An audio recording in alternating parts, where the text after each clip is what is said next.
is that I don't know. I got to learn how to adjust the camera for my like lip smacking and things like that. I know some microphones, like when people first start getting microphones, especially like this, it can be pretty bad and annoying, and I hate it personally. So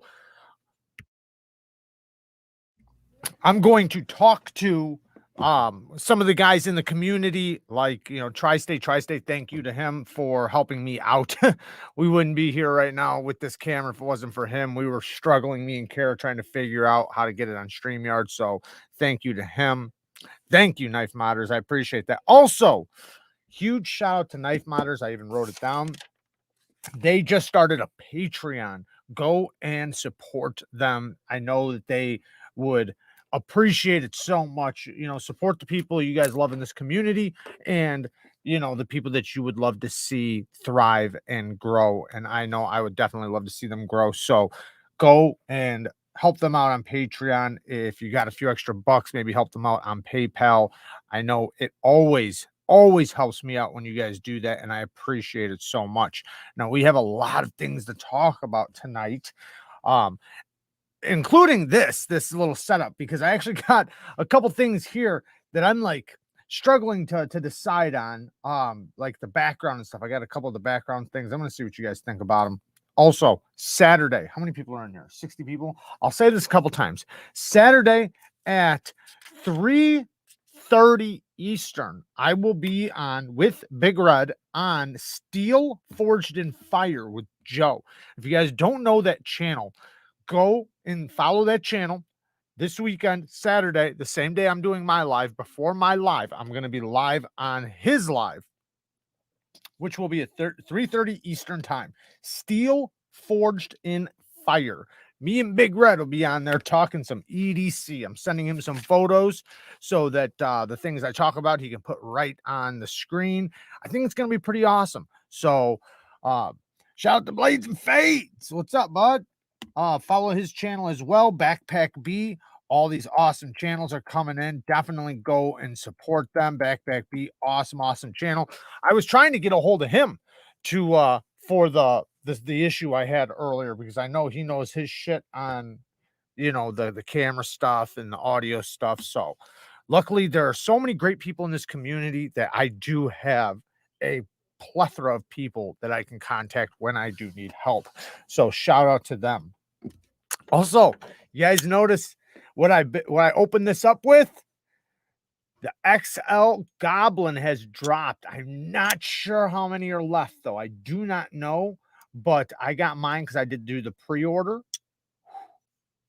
Very sweet. Just as good as the prototype that I tried.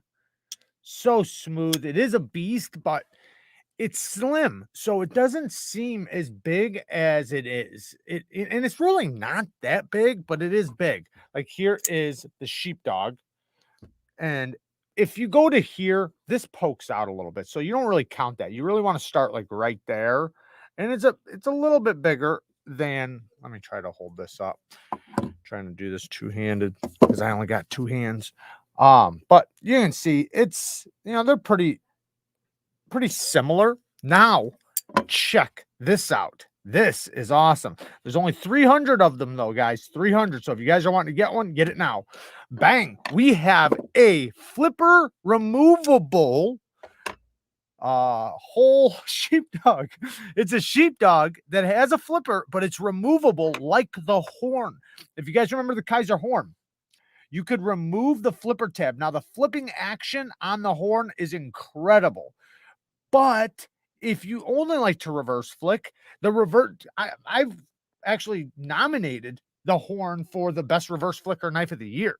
It has such good reverse flicking action. Same thing with the sheepdog. And I have the same sheepdog that would be right here, except for it has a frag pattern. So not only are you getting micarta, frag pattern, micarta, by the way, but also you're getting a removable flipper tab. And it's only 79 bucks. That's a steal. That is a steal. So if you're like on the fence, it's like, man, I really like a flipper, but I also like a reverse flicker. That's what's up right there. Great knife. And that frag, I imagine, I'm not sure actually, so I don't want to say that. I was gonna say I bet it's similar to this micarta, because this micarta is the type of micarta that, oh yeah, and that's Raylight. That's Raylight and Kaiser collabing. So just FYI, that Kaiser is over on Raylight's website. This micarta is really nice micarta, but it's not the stuff that patinas. It's not the stuff that patinas really well. It's the stuff that is more dense. So if you like clean micarta, this micarta stays really. I know it's shadowy right now. I am going to figure out the lighting. We originally had it a different way, and we did change it around a little bit because my eyes were black. Like everything was perfect. It was so perfect, but for some reason you could not see my eyes. So we had to change the lighting around, and in a result, it kind of made right here a little dark. So we'll figure that out though.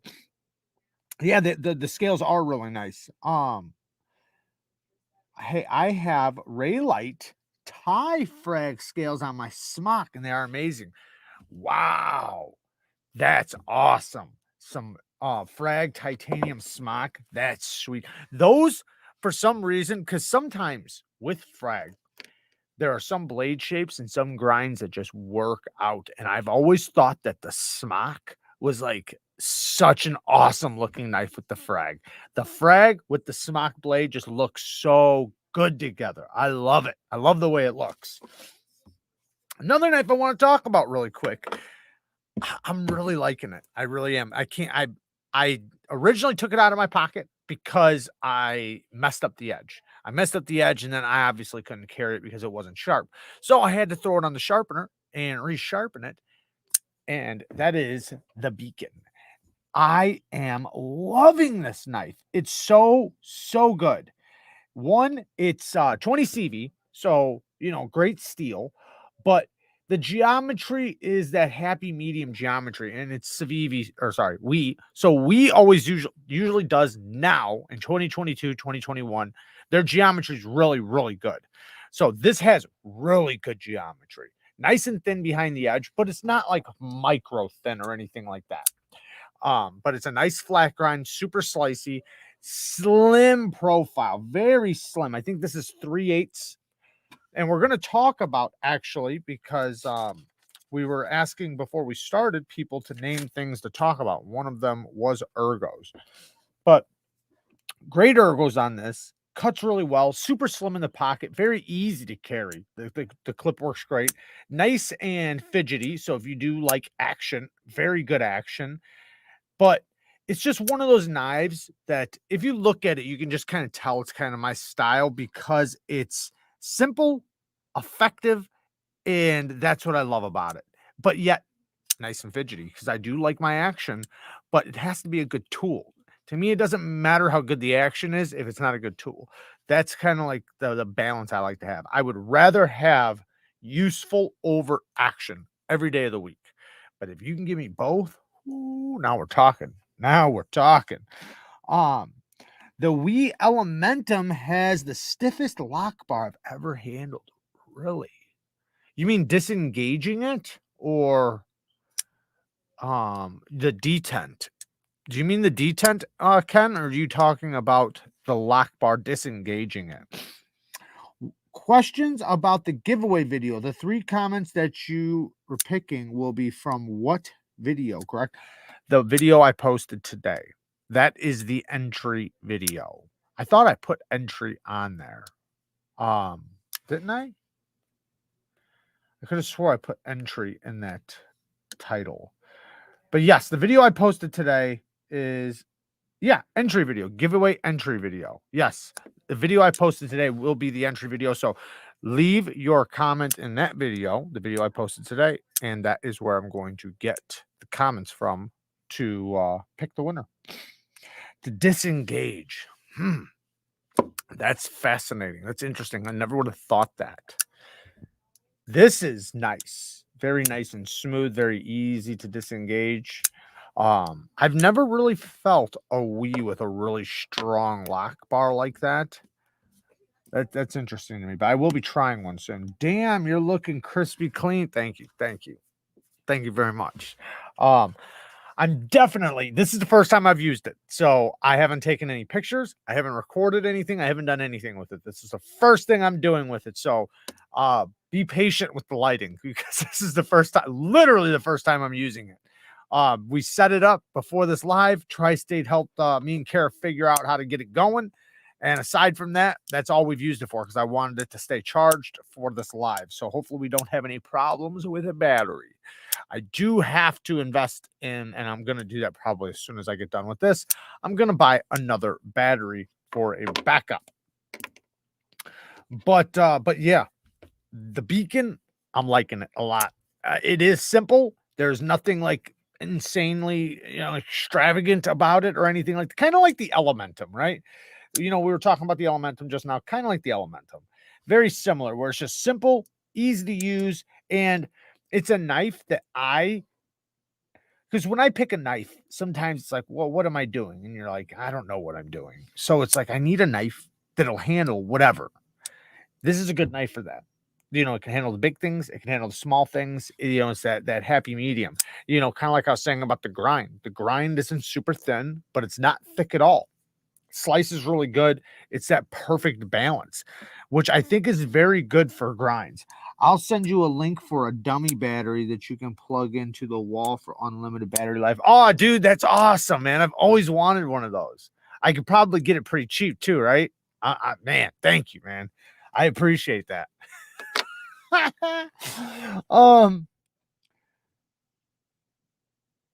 So what's your opinion on the mini Elementum? I don't like it. I love the Gerber STL 2.0 and want a better steel and don't care about pocket clips. I'm sorry if my mouth is smacking or anything like that, guys. I have no idea what it sounds like on your end, but I do know earlier when I was checking it, it sounded horrible. So forgive me. I'm going to figure out how to mess with the audio where it doesn't pick that stuff up. But I personally, the Elementum for me is already a great small knife. It's the perfect size for a small knife for me. So having a tinier knife doesn't make sense. I wouldn't need a knife smaller than that personally. Now, if you want a small knife that's smaller than the Elementum, then yeah, I'm sure it's a great knife. It just wouldn't fit anything for me. Maurice! Thank you, man. Thank you for the donation. Maurice is in the house. Thank you, man. I do want to get a sound effect for the donations. Something. I don't know. Something. Maybe like the sound of like a button lock smack like this or something like something like that. I don't know. So I just thought of that. That'd be funny.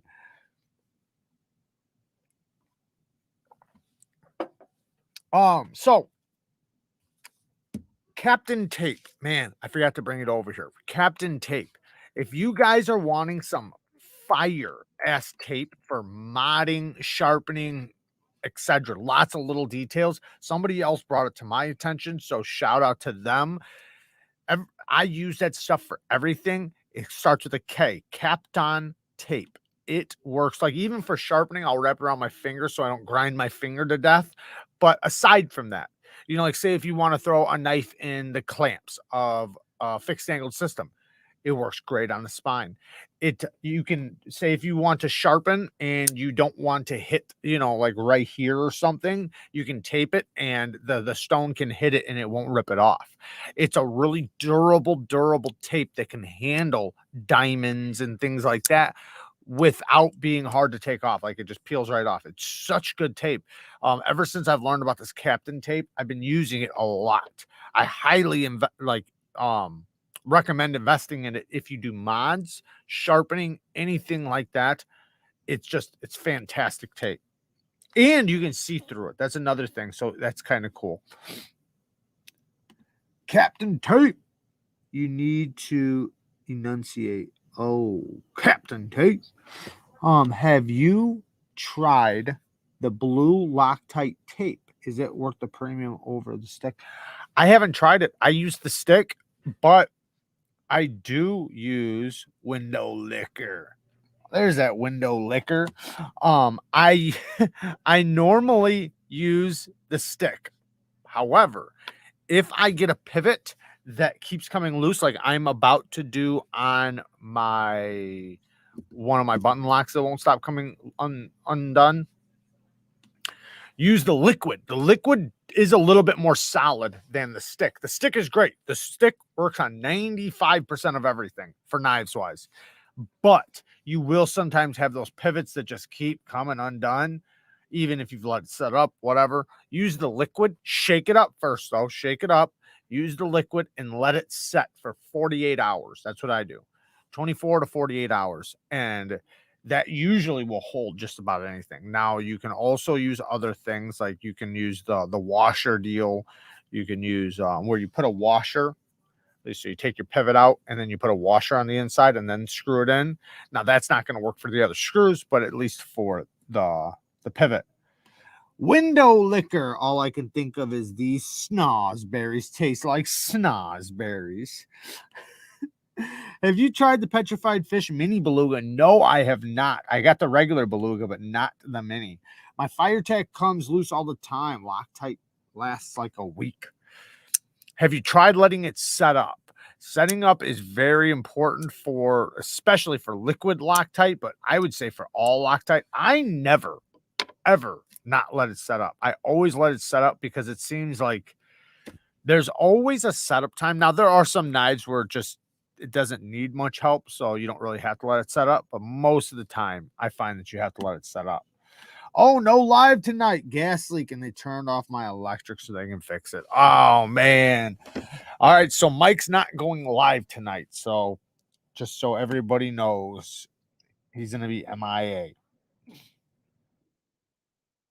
I've always used the liquid Loctite. Never had any issues. Yeah, the liquid works the best. The thing is that it's a little messier, and the stick is so handy. The stick works so good because it's like paste. So you just take the cap off, and you can take the screw, and you can take it to the paste. It's so incredibly easy to use, useful. It doesn't get everywhere. You don't ever use too much or anything like that. It just works really good.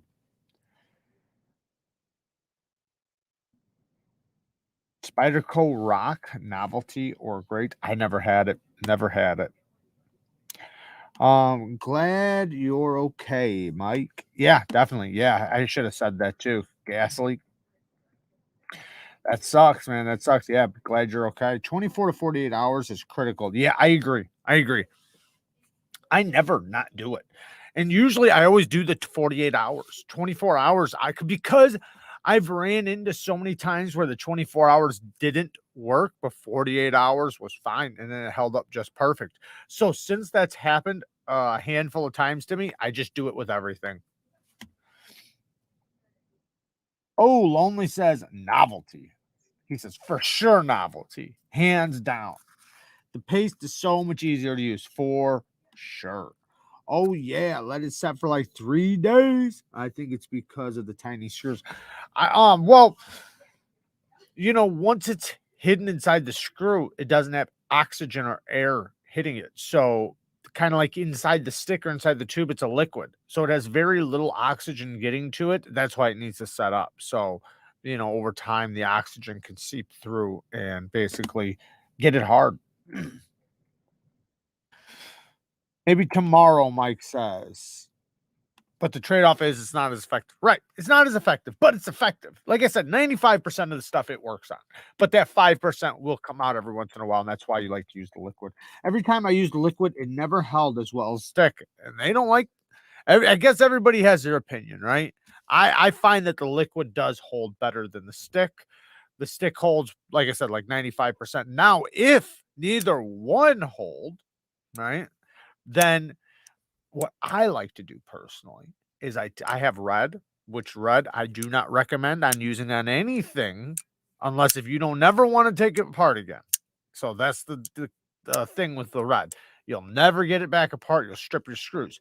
Unless if you do like tricks like heating it up and just stupid, things you're gonna have to do to take it apart. But what you can do is you take just the tiniest, tiniest, tiniest little dab of red and mix it with the blue. I do this with the liquid though, not with the stick. So I take, Usually I do it on a napkin or something, or you just take some type of surface that can hold liquid on top of it, and you just dab the stuff on top, and it'll like bubble up on the surface of whatever you put it on, and then add just a little tiny dab of the red to it, stir it up a little bit with a toothpick or something, and use it like that. That works really good if you need a little extra hold.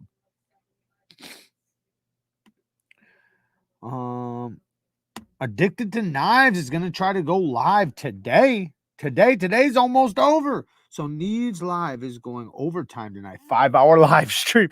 I don't know if this thing will be able to handle it, because I know the camera has its own battery, but I'm not sure if it uses its own battery right now or if it works off the computer. It looks like the computer's definitely losing battery faster than it normally does because it's running the mic itself and the camera possibly. I'm not sure, but I am going to figure it out to where I'll be able to constantly run. I'm going to figure out a way. Normally before I wasn't willing to do it because when I plugged the computer in, there was a whining noise you guys would hear, but I don't think it would be like that with what I have now. So I might possibly be able to leave it plugged in, but we'll see. I want to test it before I put you guys through that. So, if the battery starts running dry tonight, we will just end a little early. I'm mad about Kaiser Cyberblade. The T8 doesn't tighten up. I am about to use Loctite crazy glue. Laugh out loud. The T8 doesn't tighten up. Huh. That's weird. Pocket Knife Reviews, Shane Gables, shout out to his new channel. Go and check it out. He actually just posted a video. I think it was today. I have to go still watch it. Mike, does that mean I have to make fun of Paulie on Instagram instead? I've decided I'm going to splurge on the Loctite tape and I'll report back. Yeah, definitely report back. I'm actually interested in that too. That definitely sounds interesting. Now, the washer thing works really good. So if you do have a pivot, you can get the little, it's like a little rubber washer or gasket, and you just put it on the inside. There was actually some Tucson's that used to do that. I'm surprised they don't do that no more, because Tucson used to do that with a lot of Tucson's, and it works great.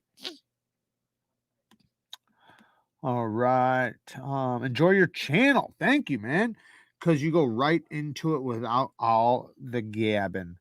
Well, thank you, man. I appreciate it very much. Yeah, I try to do that because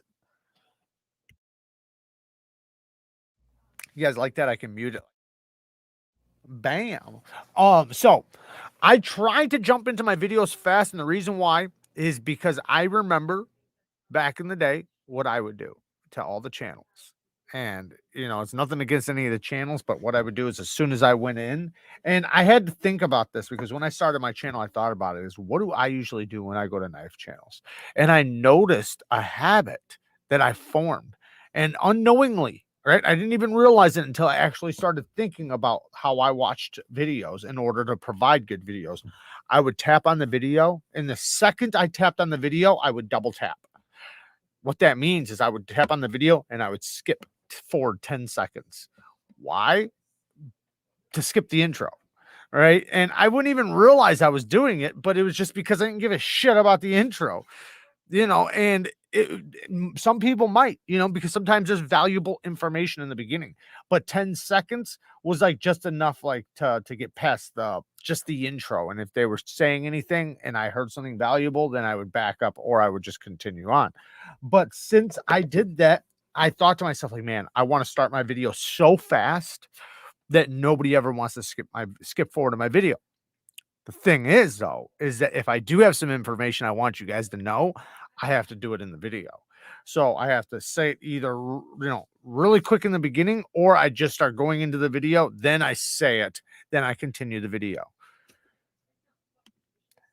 Wait, what the hell? There we go. At least we're past the age of crappy stock CGI intros with dubstep. Is 220 too much for the Manix XL to all black DLC? I love the knife, so I'm going to say no, it's not too much. And I'm going to tell you why I think it's not too much. Some people might say it's too much. It is the XL, right? So you can kind of expect it to be a little bit more than the regular size. Now, if you like the regular size, perfect, then you don't need to get the big one. So you can just save some money and get the small one. But if you're wanting the big one, then yeah, I think it's worth it. USA made, good steel, very solid. There's not another knife that like has that type of locking system and disengagement. So it is like unique, but it's such a good knife. That's the thing, man. The geometry is really good on it. The blade shape's amazing. The ergos are amazing. It's a big knife. I like it. I like it a lot. That's a knife I could like. A lot of people always ask me, what's your one and done? What's your one and done? I don't really have a one and done knife, because it's like, what's your one and done kitchen knife, right? Like that's impossible to say, because you're not going to want to use your steak knife to butter your bread, right? Anyways, what I'm trying to say is that if I had to pick just like one EDC knife, the Manix is a fantastic option. Like there's a lot of knives that I would like to have too, but I could totally get by with the Manix. Breeze, he made it. He made it to see the new camera and microphone. What do you think, Breeze? What do you think? I think it looks good. It looks great, actually. And let me show Breeze really quick. Check this out. We can do fast zoom. Well, when the lighting's right, we'll be able to, but we can do fast zoom ins. And then when I take it away, watch how fast it goes to my face. Bam. That's nice. Before, man, playing with that oh man, it drove me nuts. It drove me nuts dealing with that thing getting all like it would literally like fade out and be all fuzzy for like 2 minutes, and I'd sit there and have to play around and try to get it to focus on me. So best ergos. Somebody mentioned that before we started the video. What knives have the best ergos? So instead of naming the exact knives with the best ergos, shout out to Knives Fast. Go and follow his channel as well. He's the one who's got the badass Tempest Mach 51 that's coming really soon. So go and check his channel out. Sweet Focus. Yeah. Well, it's a badass. I'll tell you, this is the biggest investment I've spent on the channel yet. And it was definitely expensive. So I'm hoping it pays off. But I am going to have to change everything now. I'm going to have to change the way I edit. I'm going to have to change the way I film. I'm going to have to change everything. So, one, it's going to help me grow, as just knowledge and learning and things like that, but also as a channel. So, I'm hoping it is a big improvement overall. Do I need it? No, I don't need it. It's going to help. There's things that I want to expand on, and I can't expand on it without this, but I don't need it, but it's definitely going to help me a lot. Now back to the LAN, or actually we're going to talk about ergos first, and then we'll go to the LAN. So ergos, what are the best ergos? So instead of saying the knife with the best ergos, because to me the best ergos would be like something with some Meg's actually the one who named these topics, to be honest. Thank you for the donation, Jared. I can't thank you enough for your channel. Endless entertainment, and your investment was worth it. Here's a donation to keep up the amazing work. Oh, Meg, thank you. Thank you. I appreciate that. Yeah, thank you. And did you get, no, I got the Canon Rebel SL3. That's what this is. And then that will help me be able to, well, two things. One, it has a front-facing camera on it, or sorry, front-facing screen on it. So, like, say if I'm outside or something like that, I can face the screen towards me to make sure I'm in focus and make sure it's focusing. The next thing is I can change the lens. Like next year, if I want to invest in a new lens, even though this is a perfectly capable lens for everything I need, but if I really want to, get deep, I can buy like a really expensive lens and I can change it. So there's a lot of good things to this camera personally for me and the things I want. And then the microphone I got is the Wave 3, which is a little bit lighter, so it's not as heavy as some of the other ones. You can look at that as a good or negative thing, but it has some of the other functions I need and want. Okay, so ergos. I think the Griptilian is one of the best knives for ergos and knives alike. The Tucson 223, things like that. The Hogue Ritter, RSK, MK1, knives like that, I think have like some of the best ergos. Now, if you break it down in dimensions, I think 1/2 inch to 0.6 is the best if we're talking about how thick a knife is. You know, from here to here, just the thickness. 1/2 inch to 0.6 is the best. That's the sweet spot for me. 0.6 is usually a little bit better than 0.5. However, a slim knife is great. I love a good slim knife. It's easier to carry. It's actually a lot easier to carry, and you don't feel it, you know, when you sit down or anything like that. So a nice slim knife is always great. Now, what's a good slim? I think 3/8 is really good. Basically under a 1/2 inch is really, really good.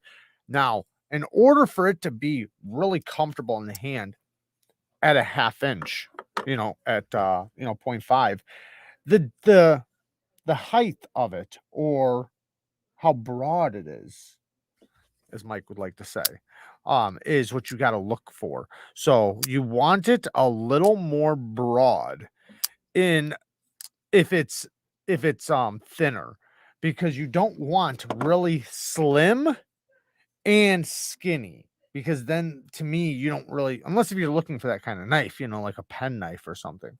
But when you can get a good inch or so right here and a good 3/8 or something, that can be very comfortable for a slim knife. Now, if you go to a 1/2 inch or 0.6, well, then I still think a good inch is a good um height for a very comfortable grip, even a little bit more than an inch sometimes. But when you go less, that's when it starts getting slim in this direction. So when you get down to like 3/4 or 0.6, 0.5, you're getting really slim in the hand, and it's not going to be as comfortable. I see we got a couple donations. Alex Knives and Such. Thank you for the donation, Alex. Thank you, thank you, thank you. You guys are awesome, man. He didn't just give me $1, he gave me $1.18. He is not playing around. Thank you, man. I appreciate it. And I know you started a channel. I seen you asked if I could send you some knives. I'll answer you back when I get back on Instagram after this. Rubicon 615 with the 20 bones. 20 bones. Thank you, man. A little help to support the upgrades, and thanks to all the great content. Damn, man. Thank you. Thank you so much. Yeah, upgrades are not cheap. And we're actually going to go through a couple more upgrades that I actually want your guys' opinion on. YouTubers, please talk to me before spending money on mics and cameras, unless you're Backpack B. Did he just? I think he's talking shit. I think he's literally talking shit right now to me. I don't like to use that word. I feel like this is a good time to use those words. I hate those words. I feel like, but I feel like right now he's nonchalantly saying, "Dude, you got a fucked up camera, Mike. You should have talked to me. You should have fucking asked me, man. I would have told you not to get that microphone. I would have told you not to get that one. You got a piece of shit. You're going to be asking me in a month, what fucking mic should I get now? Cole, what the hell? Cole, why didn't you help me out, Cole?" And he's to say, "Well, you didn't ask." Well, I just might be. I went and watched a bunch of videos. This is what I did. I went to the YouTube overlords of microphones and cameras. Wait, what did he say? What did he say? I seen he said something. Solid starter, but you'll get more for your money with the Canon M50. I think that's the one you told me to get. Okay, so the one reason why I specifically got this, and maybe the M50 has this, correct me if I'm wrong, but this was the only one we could find with the with the lens that faces towards us. I really wanted to get one with a lens with a screen. Sorry, not a lens, a screen that would fold over. Like right now, if I want to, I can see myself in the camera. I wanted that for when I'm filming outside and things like that. So that was one of the biggest things. This had everything that I seen from other cameras. It had everything they had. The only difference was that I spent a little bit more to get that screen. So maybe that one has that screen, but we couldn't find any with the screen. But I'll tell you what, man, for what it is, I'm perfectly happy with it right now. Because it is a starter for me. I don't know anything about cameras, and nobody should ask me about cameras. I'm not the guy. This is the first camera I've ever touched in my life, and I've barely touched it. So, but I'll tell you what, man, I'm loving it so far because I can't go too crazy because since I am a beginner, I need something that will work efficiently, and I needed something that was simple and easy to work with, something for a beginner. Damn it, Tri-State. Damn it. Well, where were you the other day, 3 days ago when I purchased it? Huh? Where were you then, pal? But your SL3 is literally the same camera as the M50, just has a mirror as opposed to being mirrorless. See, I don't even know what that means, man. I don't even know what that means. Because mine definitely didn't come with a mirror attached. But hey, maybe a mirror is something else. I don't know. I'm guessing you're talking about the thing inside the lens. I don't know. But Jared, which camera should I get? A Kodak, a wind-up Kodak. That's the one. That's the one I would have got. What I would just recommend to anybody, right? This is what I do, man. I just try to do my research. I try to do my research from people that know a little bit more than me. And I go and watch channels just like knife reviews, right? I watch the people that are the experts in that field that I think, and I don't just watch one. I usually try to find somebody that I can get that vibe from that I think is telling me the truth and that I think is being honest with me and reviewing a product for it is. I don't mind if the company sent it to them. That doesn't matter to me. What matters to me is if they tell me the good things about it, the bad things about it, the downfalls, the benefits. They let me hear the sound or let me see the visuals and all those things. Steel Forged in Fire. Shout out to Steel Forged in Fire. That is the channel I will be on this weekend. If you guys remember just a little bit ago, I was saying that I will be live with Big Red with Joe on Steel Forged in Fire. He is right there. Mirrorless camera, the best. Well, where the hell were both of you guys when I ordered this damn thing? I'm happy with it. I'm very, very happy with it. It is an incredible camera. Yeah, it was a little bit more money, but sometimes, what I found is, and I've done this, I've had the channel for a couple years where I've pinched pennies. That's how I got here, was by pinching pennies.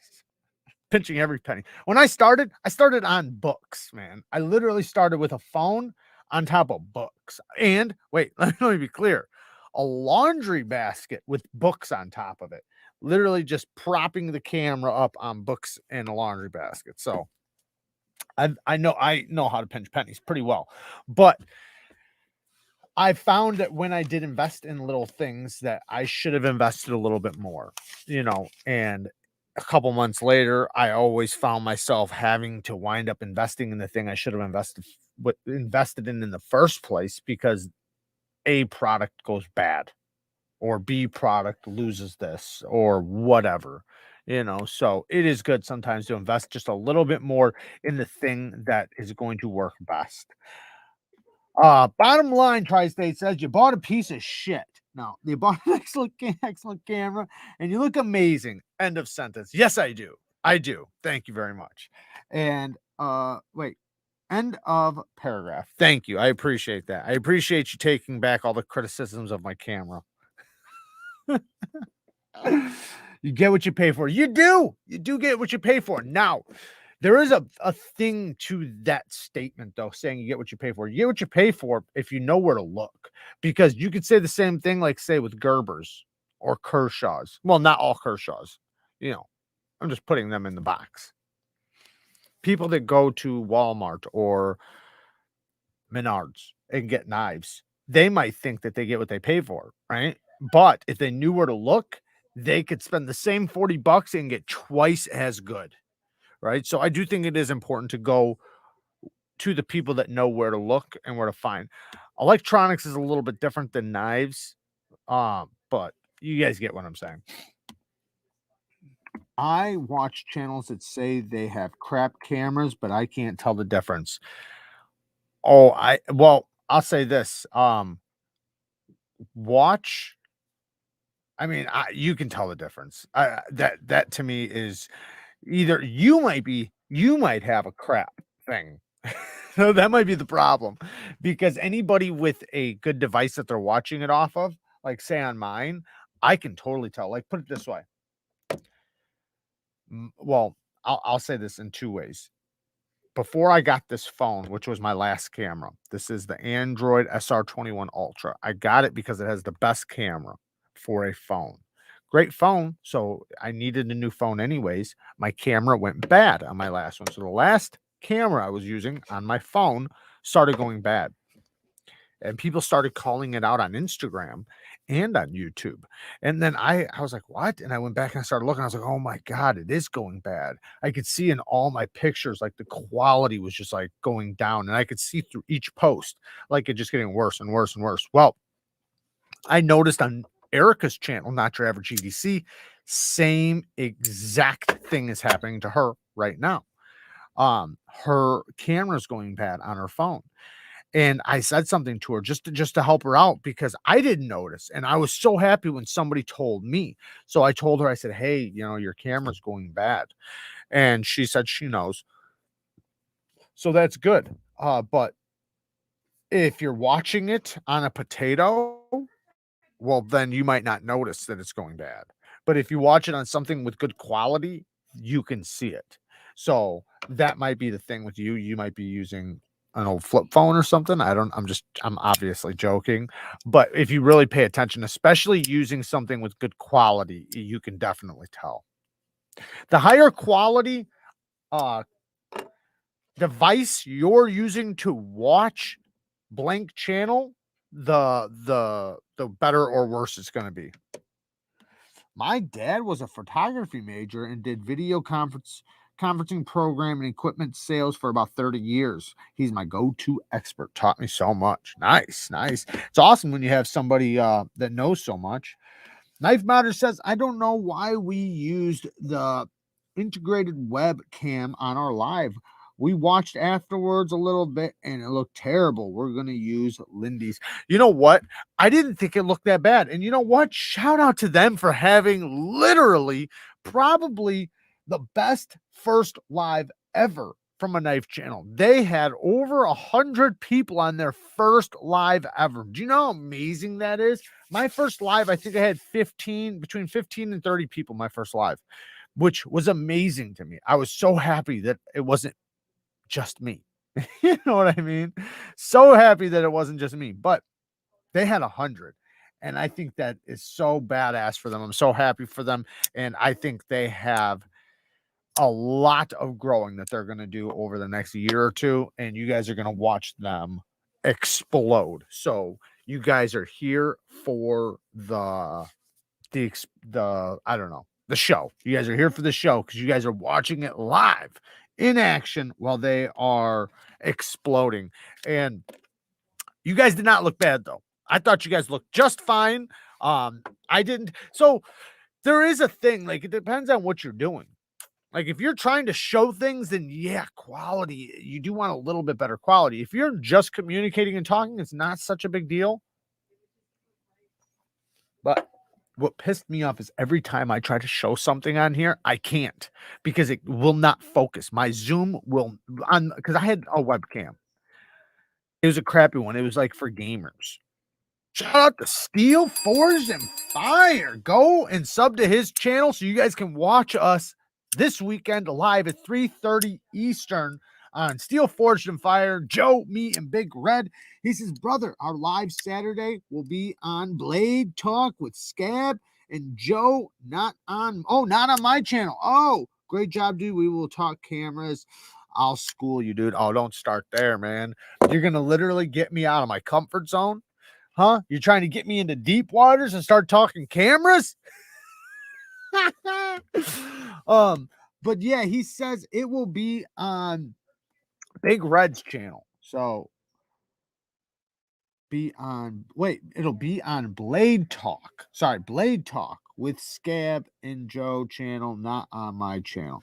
I thought it was on yours. I apologize. I'm gonna do a post about it, probably I probably should do it the day of, but because a lot of times when you do, and this is just a thing for everybody to know, when you do a post a couple days ahead of time, a lot of people forget. Most people forget. They do not remember. So the best thing to do is do the post. At least this is my experience.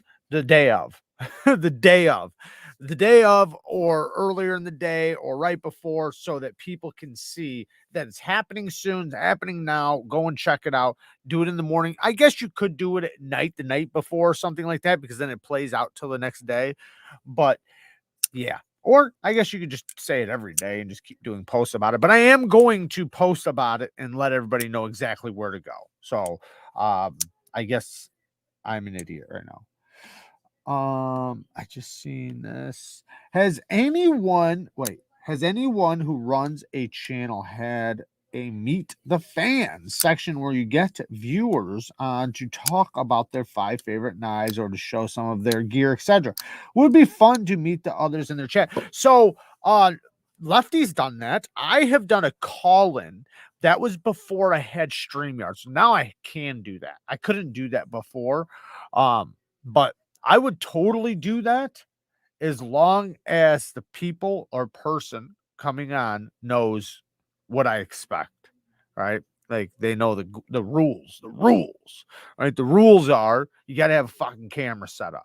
I don't want to be on your lap. I don't want you bouncing the camera around, giving people seizures. I want you to have audio set up, because otherwise it's not a good experience, and it just hurts the viewers, their ears and their eyes. So, you got to have a camera set up. You got to have earphones in and things like that. And I don't want like kids in the background screaming and your old lady coming in and slapping the shit out of you and things like that. Just think about the viewers, right? I watched this channel the other day, and there was 9 people around a table, and they were all fucking arguing, and you couldn't hear nothing. This is what you heard. Like that's all you heard. And I literally, I think if I didn't say it, I wanted to, like, everybody shut up and talk one at a time. Like, you guys are all talking over each other and you can't understand anything you guys are saying. Like, it was mind blowing to me how they were just continuing on and on and on talking. Like, nobody can hear anything you guys are saying. But it's important to think about the listeners, Display some knives. A $600 knife, a $30 one, and a $271, please.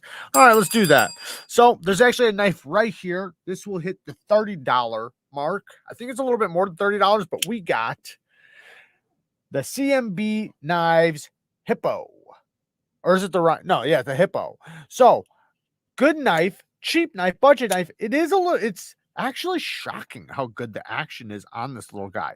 But there is a problem, and that's what we're going to talk about. So the reverse flicking action is really, really good. This hole is placed in a perfect spot for the Spidey flick, and it has a very tiny flipper tab, but works really good.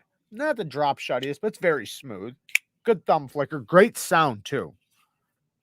Really good sound. Now, this is the problem. It's got blade rock. So not lock rock. The lock is not rocking. The blade is rocking. So there's a gap in between the lock and the blade. And the blade is rocking towards the lock or towards the stop pin. So how are we going to fix that? Well, there's a couple ways we can fix it. One, I want to make sure that I can fix it. So first thing I'm going to do is I'm going to put just a little tiny bit of pressure on the lock towards the blade. So here's the lock. I'm going to just put a little pressure and see if it goes away. It goes away. So that means if I add a little bit more tension to my lock bar, it'll go away. So what I will do now is I will take it apart, and this is something that'll be very simple because it's a simple liner lock.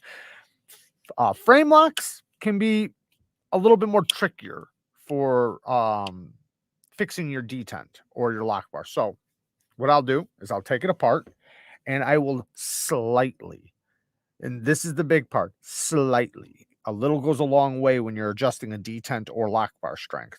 And I will bend it just slightly towards the blade after I take it apart. So I'll bend it this way and create a little bit more tension. Now, that will be after, you know, I take it apart and I check other things. Holy shit.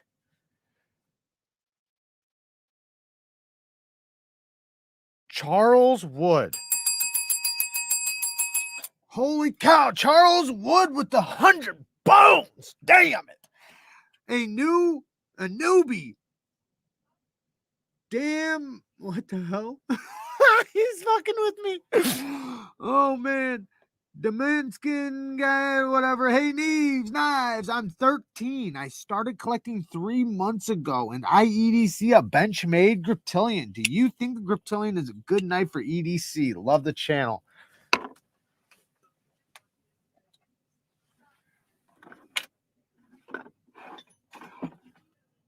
Oh man, where is it? Oh, here we go.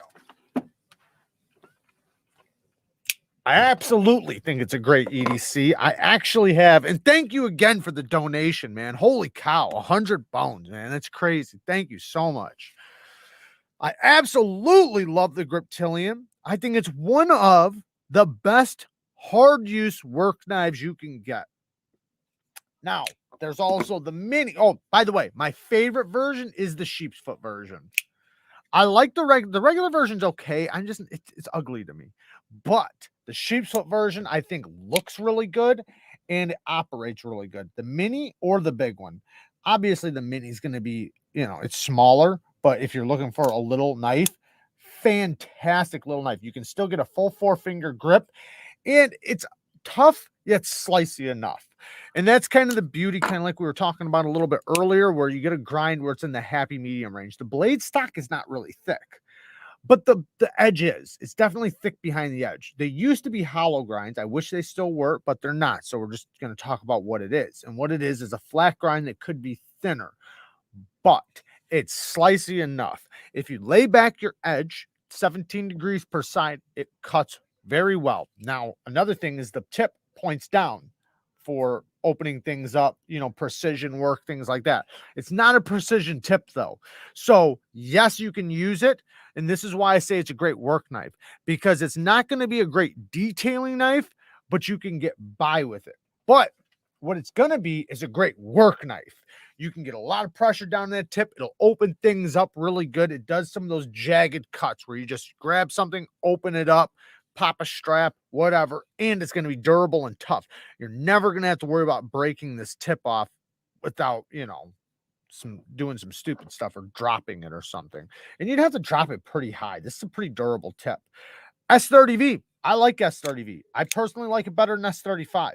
So great steel, and it takes a really good edge. The ergo, some of the best ergos in the game. Fantastic knife. I think the Benchmade Griptilian is one of the best Benchmades. I know it's an old model, but you can do a lot to these too. There are a lot of aftermarket parts. I'm still thinking about buying new scales for mine, but man, I love the sound of it. It's got a great sound. But yeah, one of, what is it, like the third strongest locking mechanism.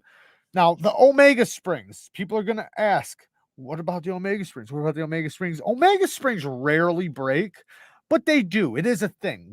They do break.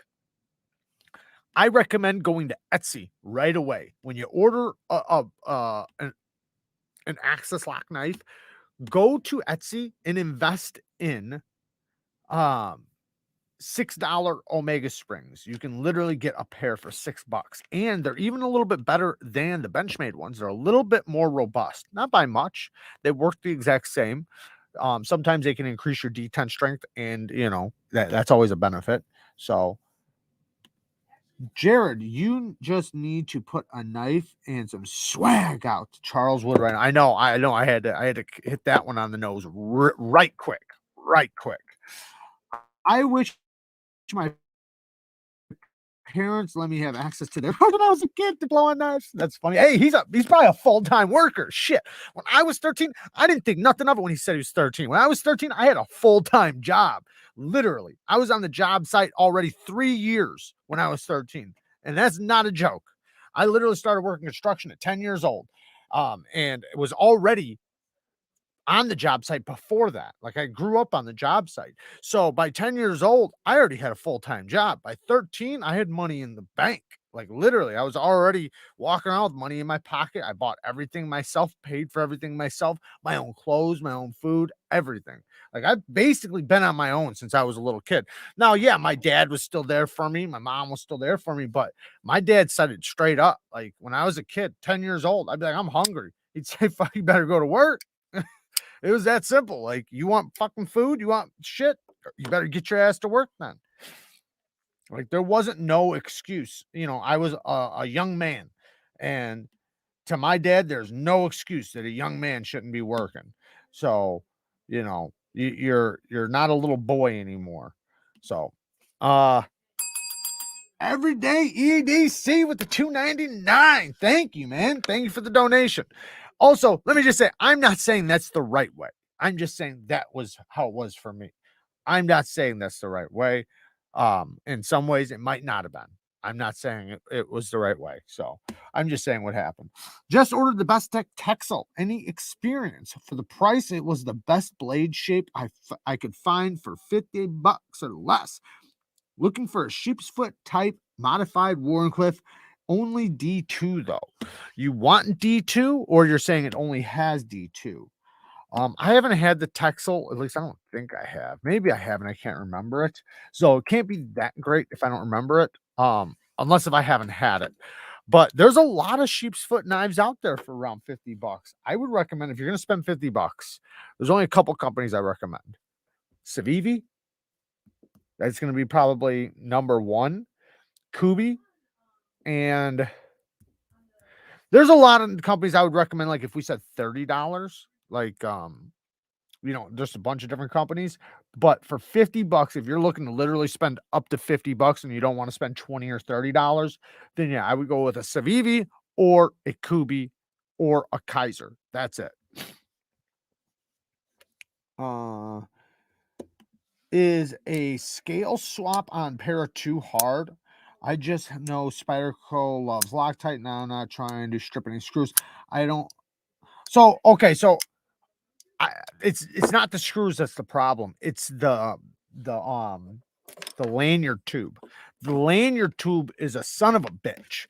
So let me just grab mine. The lanyard tube right here, you have to get your scales off of this tube, and that tube is press fit. Now, the new scales are most likely going to go on just fine. I've changed scales on knives, I don't know, dozens of times. And it's always getting them off that's the issue, not really getting them on. You can just press them on. But getting them off, you have to work it. So what you're going to want to do is, when you get to the scale, get the screws out, lift the scale up, and you're going to spin it around the knife. So, because it'll literally just spin around this thing, and you're going to want to put pressure and spin back and forth, putting pressure. So basically bending it up and putting pressure back and forth until finally it pops off. Most likely it's not going to break. G10 is so much more durable than you think, and you will feel like it's going to break and like it's going to chip and snap, but it won't. Most likely. Now, if it does, Neevesknives is just for entertainment. I am not responsible for you messing up your knife, but you should be fine. Just, work it back and forth. You know what? Metal Complex has a video on the Manix, and you can watch that video, and he'll show you exactly what I'm talking about. The first hundo I remember was Graves. I can't remember the name. Something Graves. Yeah, man, it's not very often we get 100 bone donations. 100 bones? That's big time shit right there. And a 13-year-old with 100 bones. Woo! I appreciate it, man. Omega springs broke on both my Benchmades, made my own replacements, and they haven't broken ever again.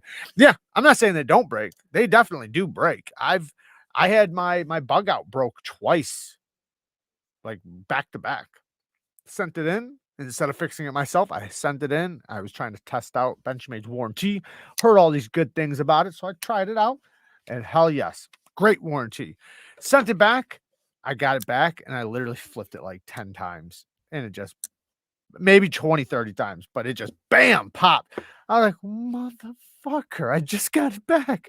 So that's when I invested in the Etsy ones. It hasn't broken since I replaced it with the Etsy ones, but it did break twice before that. Now I've had other knives, Benchmades, where like one broke, over time, but then I have other ones that have never, like these, never have broken. My Benchmade Griptilians have never broken. And I know lots of people in the community that have never broken Omega springs. So yeah, if you fidget with them a lot, that will give you a higher potential of breaking. But I think a lot of times what it is moisture, or the Omega spring is installed a little weird and it gets stuck in there. I think that's what happened to my bug out. But shit happens. And Omega springs usually don't break, but a lot of times it's usually because moisture got in there, corroded them, and then they just broke. So invest in a $6 pair or get some memory wire and make your own. You can buy memory wire on Amazon. I don't remember the gauge, like 12 gauge or something. I don't remember the gauge. So, and then you can make them yourself or just buy them off of Etsy for $6 a pair. I thought I seen a donation come in. Sorry, I gotta catch up. Lonely Stacker with the $4.99. Thank you for the donation, Lonely Stacker. Thank you. What does that say? Screws lanyard tube. The screws lanyard tube. I don't know if you didn't understand me. I said take out the screws and then work on the lanyard tube. But maybe I didn't I'll make it clear enough. And yes, that tube sucks. They have a device you can buy that helps you take it out. Custom EDC knives with the 5 bones. Man, you guys are alive tonight. Thank you. How's everyone doing? These knives, what's your thoughts on Wharncliffe blade shapes as an everyday EDC carry? Okay. Wharncliffes. So there's different kinds of Wharncliffes. Now, I think Wharncliffes are going to be the best for precision type of work. Obviously, like detailing type of work where you really need to see what you're cutting right in front of you and have tons of control. Not everybody needs that, but it is extremely useful for EDC. I think like 90% of cutting for basic EDC stuff is the tip of the knife. A lot of people don't break down cardboard, cut straps and ropes every day. They're usually opening things up and using the tip, and if they do need to cut a strap or anything, they still can with a Wharncliffe. But a modified Wharncliffe, in my opinion, is far superior than a regular Wharncliffe. And I say that because a regular Wharncliffe, while it might be very good for precision duties or detailing work, the modified one is more versatile, similar to like a sheep's foot, or like a drop point, but it's has the ability to do the detailing work and all the precision type of work, plus have a little tiny bit of belly to where you can use it for other things, because there are times when you want that belly right there. Like if you're going to cut down on a strap on top of a table or something, or, things like that. There's lots of different things I could name. So I think that the modified Wharncliffe is going to be a little bit superior, unless if you are only using it for detailing work or cutting carpet, things like that. Things that you want like a utility blade for, because that's basically what it is. It's like a utility style blade. Now, it's not going to be a tough knife. Don't expect it to be tough unless if it's like a fixed blade that's heavy duty, right? But for most EDC knives, it's going to be thinner geometry and the tip is going to be fragile. But when you get a modified Warncliffe, it actually adds a little bit of strength in that tip. Cue ball with the 25 bones. Man, we're just stacking bones in these knives. I can't match Charles Wood. Damn. Son, your channel is what inspired me to get into knives. I'm so happy because I now have an amazing friend and making many, many more daily. Thanks to you. Hit that like button for these knives. Thank you, Cue Ball. Yes, Cue Ball has been an amazing friend and amazing supporter of the channel. And I definitely appreciate him as a friend and a supporter. Thank you, man. Thank you for the 25 bones, man. My dog bowl is filled up today. Thank you guys.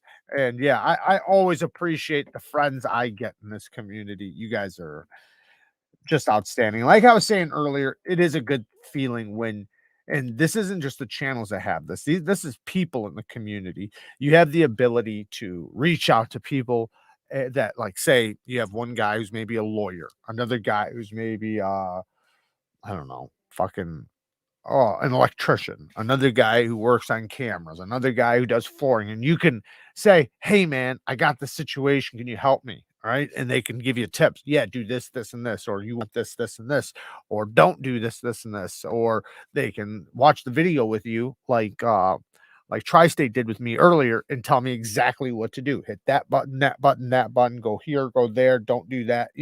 And saved me with my camera. So B says, "What's up, Braze? What's up, Braze? Jared, give the swag to the kid. I just copied and pasted his question in so it wouldn't be missed and kicked in some for lighting. Thanks for the great show. Give the swag to the kid? I'll be confused. Give the swag to the kid. Give the swag. What are we talking about? Please leave another comment. Give the swag to the kid. I just copied and pasted his question in so it wouldn't be missed and kicked in some for lighting. I appreciate the donation, Charles Wood. Thank you. I didn't see. Oh man, I'm sorry. Like, I'm really confused. I hear you saying that you copied and pasted his question. Fidget more and break those omegas. Come on, people. Yeah, man. This one's had it on it and it's still running strong, like real strong. This thing is super solid. I think, like I said, I think when the omegas don't get corrosion and they get used a lot, they don't really break because it's made to be a spring. It's a memory wire. It's made to be compressed over and over and over and over. But sometimes I think they're installed a little weird and they might be hung up inside there. I think that's the way my bug out was. Because think about it, 10 flips, that makes no sense. Maybe 20 or 30, but still though, like I just got it same day. So I think maybe they get pinched in there sometimes. And that was pretty common with the bug out. Now, I haven't heard the same thing from the Griptilian. I'm not saying people haven't broke them on a Griptilian, but I haven't heard as many people complain about breaking Omegas on a Griptilian or like the 940. My 940's never broken an Omega. And I got that secondhand. And it still hasn't broken. My Omegas springs have never broken. Richie Shave broken twice. Yeah. I mean, even Zach Stuff says the only one he's ever broken was like some corroded ones. Other than that, like out of the thousands of Benchmades he's had, he's never broken any. Now, like I said, I agree. They break, right? That's why I say take care of them like you do your other knives. And if you get it wet inside there, make sure you spray some alcohol down in there, right? If you know, you went in salt water or put some lemon juice down in your Omegas, well, then spray some alcohol down in there, let it dry out, then get some oil down in there so you can oil them suckers up. Don't be a shithead to your Omega springs. Just making sure one of you guys aren't like telling me something. Okay, so I do want to speak about something while we have 170 people in here, and I know it's going to be a little controversial. So I do need to bring it up and just get it out in the open right now while after we hit this donation. Maurice with another 5 bones. Maurice with another 5 bones. My dog bowl is overfilled for sure. Thank you, Maurice. Maurice always has the awesome comments in the comment section. Oh, chef's knife is, or as in kitchen knife, you said flipping, so I assumed folder. Damn, she's got some noise out there. It does pay to know people, for sure. It's who you know. Oh, there's Zach Stuff right there. Shout out to Zach Stuff. Go and sub to his channel. He's got the best Benchmades in the entire community. You will not find a better Benchmade collection than on his channel. Damn, I was confused too. Thanks, Q and Fiend. I'm still confused. And go and sub to Bees Blades. I know this is Urban Woodsman, but go and sub to Bees Blades and be a part of his hive. He's got a hive going on. All right, so I'm just gonna say it right now.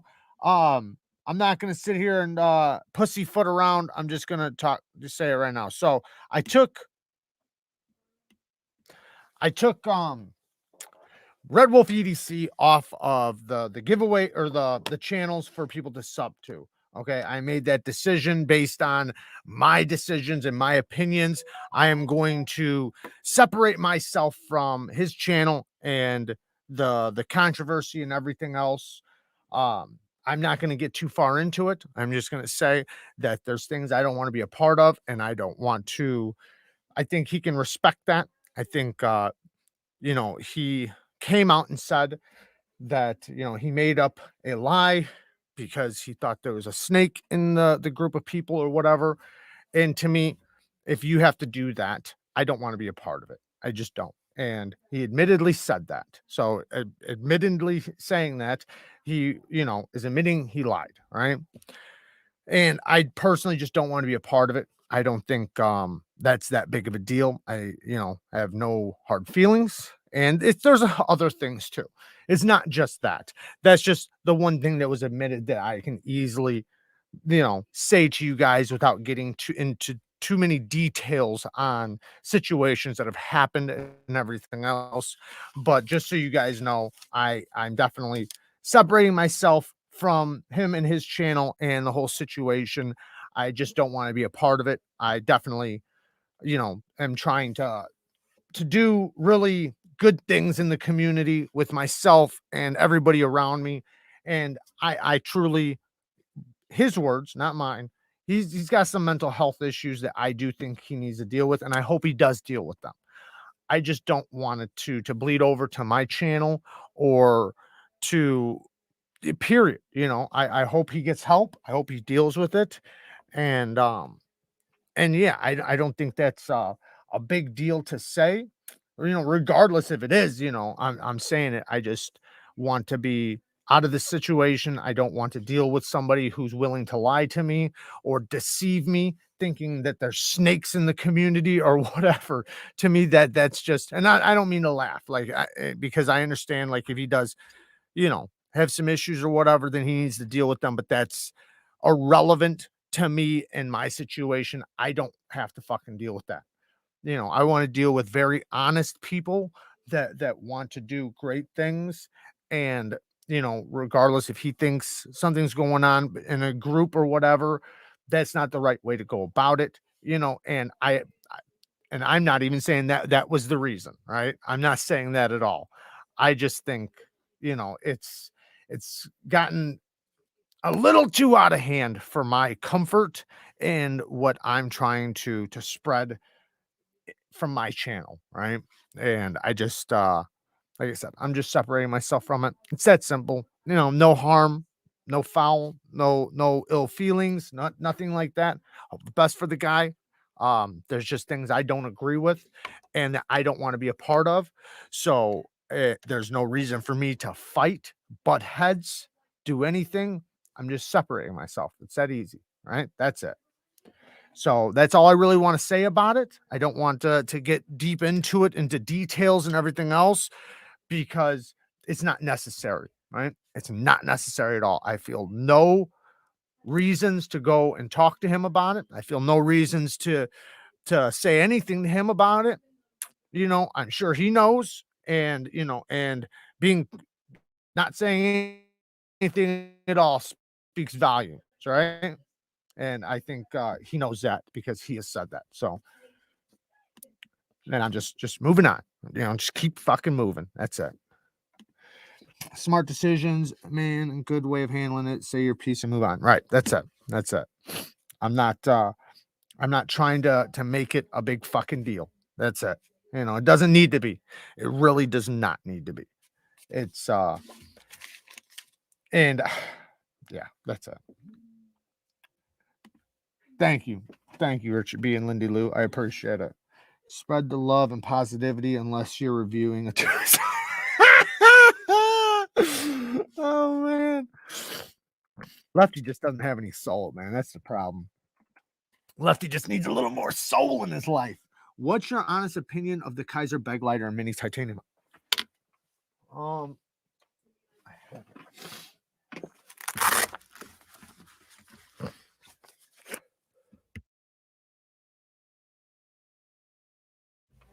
I like it. I like it a lot. I think it is a great little knife. Now, in all honesty, it feels like a budget knife with M390 and titanium scales, right?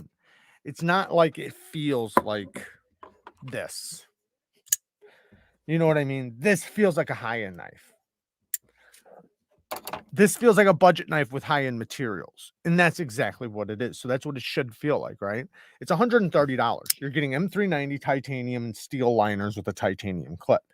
Great little knife. I like it a lot. Is it comfortable in the hand? No, it's not, because you have a deep carry clip on a little tiny knife. Of course, it's not comfortable in the hand, but it's a hollow grind M390.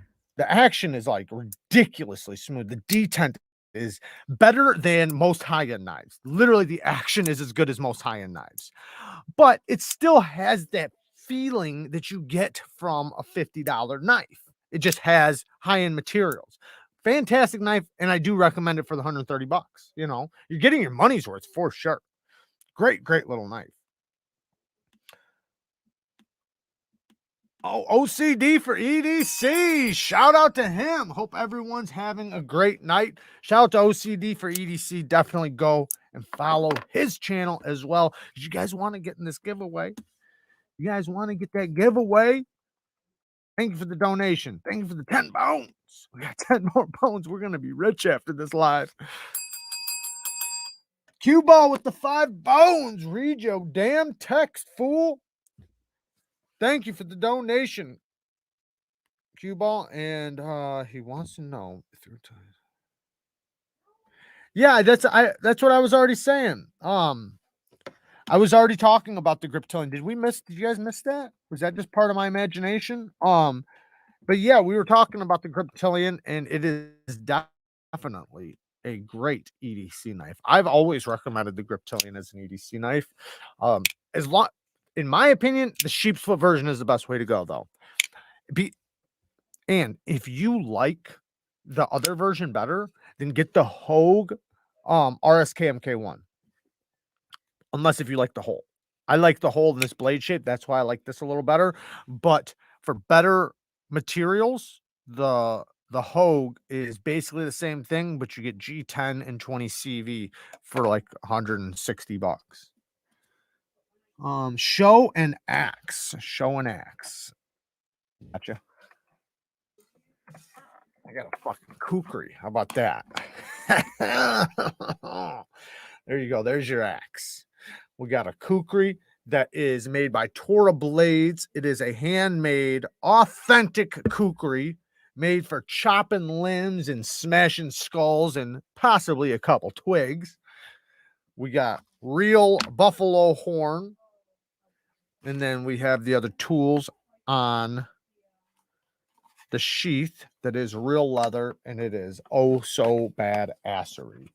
Now, quick question to you guys. Let me just scroll down really quick because sometimes it lies to me on how far away I am. Yeah, I'm pretty far away. Ken Harris with the 5 bones. Tip for them crispy edges you just put on my knives. Oh man, thank you. Thank you for the donation. And of course, yes, if you guys ever want to use my knife sharpening service, you guys can contact me on email or through Instagram. Ken Harris, thank you very much. So, backdrops. What I mean is my table. All right, my table has what's on it, right? Durbin gave me this. This is what's on the table. It's worked great. I'm very thankful that he gave me this table cover because it works great for the camera. The only issue is that I fucking flick knives on it, so I'm always like dropping the tip. I'm always like letting it drop and like hitting the tip on it, and it's scratched at all the shit, right? So I'm gonna replace it. Now I know some of these things I'm about to show probably aren't the best thing, and I do have a possibly, because I'm talking to somebody right now, a mat that will lay across this entire table. I'm hoping to get that very soon. And if I get that mat, then this is kind of an irrelevant situation. But do you guys think for the table, if you guys were watching a video and it had knives on it, what do you think would be a better background? What do you think would be a better background? Wood grain, right? Some good old wood grain. And I do have some real wood too that I could use. Or I got this, which is a backdrop. It's literally for filming. This is for cameras and shit like that. And it's a literal backdrop. So it looks really good on camera. That's the one benefit of this. And it's big. I can cut out a perfect piece or just like drape it over. I'm just worried about it moving. Next thing is, which I'm not going to use, so I'm not even going to show you guys this one, but it's fake leather.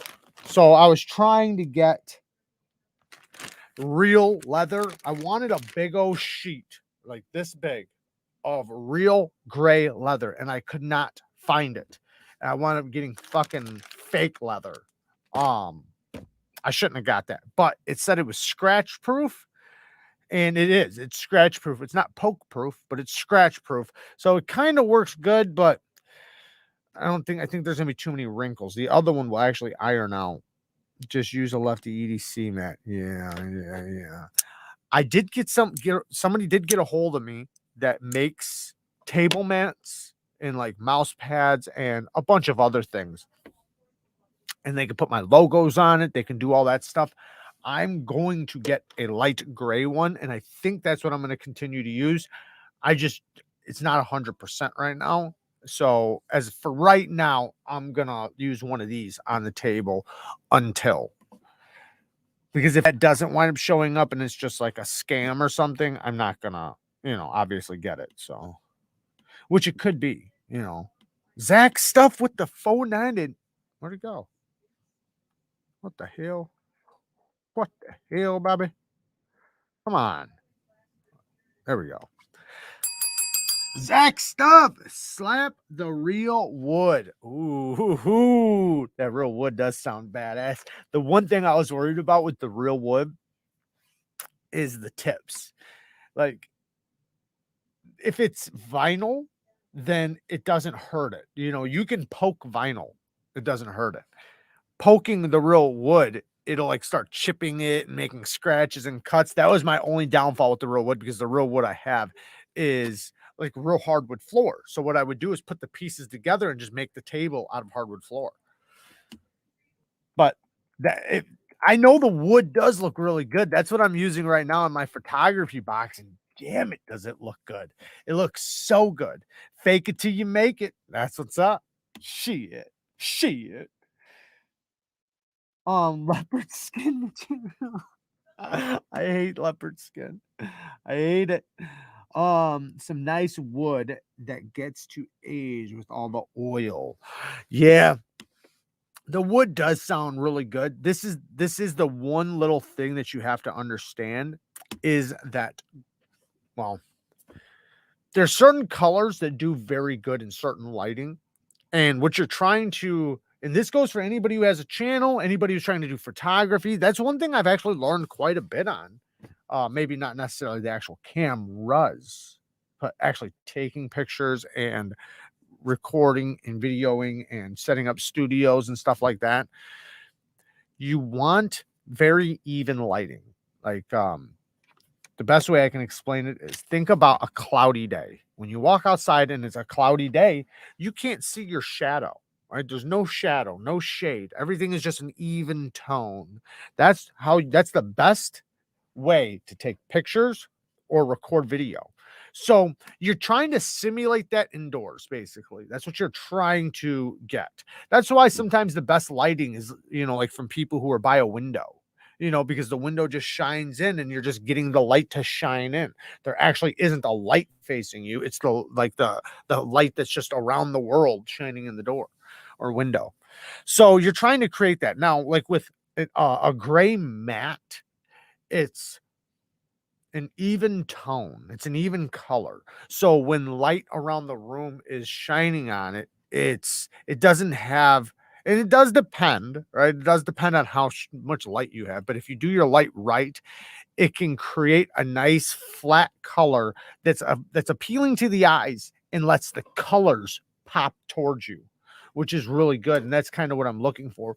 Wood can do the same thing. It has the ability, but it also has the ability to shine back at you if it has like a lacquer to it or anything like that. And that's the one problem with the wood I do have, the real wood, is it is lacquered.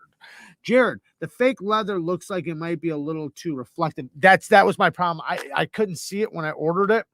That's my problem. It's too reflective, and it actually, when I unfold it and unroll it, it has like cracks and creases in it that I'm not going to be able to get out. I like the backdrop though, but wood is a classic. Wood is a classic. Damn it. You guys are all saying wood. The backdrop, the one beautiful thing about the backdrop is that it's for photography. So I already looked at it like under a thing and it looks really good. Talk to Joe at Lancelot Leathers. He's a beast. Okay. Thank you, man. I will definitely do that. Thank you, Joe Lancelot. Cool. Because I'm not sure if he'll be able to get me gray leather, but that would be what I'd want. I'd love to get a table size leather sheet, gray leather, from gray buffaloes. No, obviously it'd be dyed. All right. But I think that would be cool. They used to think lefties were evil. Maybe they were onto something. I didn't know we ever didn't think anything different. Damn, Chad. Oh, Neevesknives, Urban EDC. Would you like to know what's your go-to multi-tool? Go-to multi-tool right now. My go-to multi-tool is the Leatherman Free that Todd got me, because it's it's USA made. That's a good thing. But I like this blade shape and grind. It's a hollow grind. And these to me are, all knives are tools, right? But some of them, they are a little bit better than others, and you don't want to fuck them up, blah, blah, blah. Multi-tools are something you can use, and just you use them however. You don't think anything about them. They're not something that you're not being any sort of protective over it. So I like the thought of this one. It has a great utility blade for, you can use this tip on anything. I would put this thing through aluminum, if I, had the opportunity.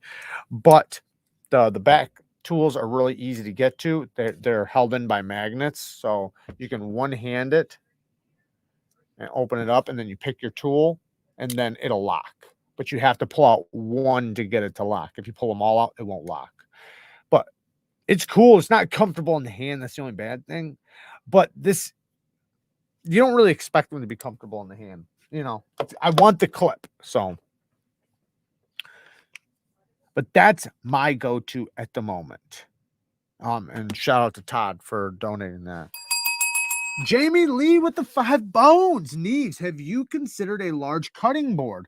You can get them in different colors. So that's actually when you guys see my photography in on Instagram and in my videos, I do like little B-rolls. I'm on, it's not a cutting board, but it's basically a cutting board. But what that is it's a lazy Susan.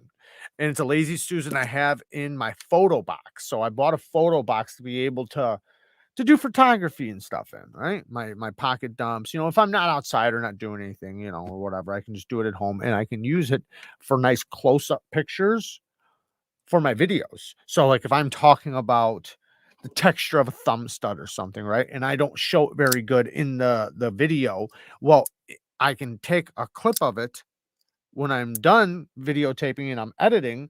I'll see that part of video and be like, damn, man, I didn't show a good close up of the thumb stud. So I'll go and I'll record a good scene of the thumb stud. So when I'm talking about it, I can show it to you. And inside my photo box, I have a lazy Susan that's out of wood, and I can spin it, I can use it, but the wood looks so good. That wood in particular. And you're right though. Yeah. Cutting board wood looks really good on camera. It does. Damn it. Now you guys got me thinking. Maybe I'll just get both. Get one big piece of leather and get one big cutting board and just swap them out every now and then. Tuesdays, Wednesdays, and Fridays are cutting board day. And then all the rest are, leather. Chuck it says a stained balsa would be perfect. Controlling the light is the first step to top tier photo video work. Absolutely. Like a lot of people think it has to do with the camera, which don't get me wrong. Your camera is very, very, very important, but even more important. So if a camera is very, very, very important, then lighting is very, very, very, very, very important. Right. So lots of more varies on top of that. Lighting is the most important thing. And that's something I had to learn. And I've learned, it took me a while because when I first started the channel, I knew zero. Like people say, like, oh man, I don't know the first thing about starting a channel or running a channel. No, I didn't know the first thing about running or starting a channel. I literally didn't know the first thing about uploading a video. I didn't know the first thing about running an email. I didn't know the first thing about Instagram. I didn't know the first thing about anything. Literally nothing. I'm talking about like off the streets learning shit. And I just cut some dead skin off my finger. But so it was a lot of work learning, but what I began to learn was, man, how lighting is everything. Like you would think brightness and all that is like what you want, but it's like it's the opposite. You don't want bright. Bright actually gives you worse pictures than dark. But it took me a while to learn it, and Kara was really into that shit, and her mom like loves doing photography and everything. So I did have people having my back to help me out a little bit, but it took me a long time. And then once I got it down, I started taking like crazy good photos on the gram. So my gram started getting all kinds of good photos. All right, I got to catch up. I am far behind. So anybody who said any questions that you guys would like to hear me answer or talk about, make sure you say them again after I catch up. Because Chuck it, sing me a knife song, my knife daddy. I'm getting sleepy. I don't know any knife songs, to be honest. Any knife songs I know you guys ain't gonna like. But thank you for the 5 bones anyways, though. I'll sing you this song. That was a nice bell song. That's actually the knife song, actually. That's what I call it. Flooring material is cheap. You can use, I got actual real hardwood flooring that I would use if I wanted to. I'm just worried that it's a little too shiny. It's not like it's high lacquer or anything like that. It's just you don't want any sort of reflecting. You want nice and plain, I guess. Like my one in my photo booth, my photo box, that's perfect. It's just nice. It's like a cutting board. Leatherman Wave is a nice multi-tool with the bit collection.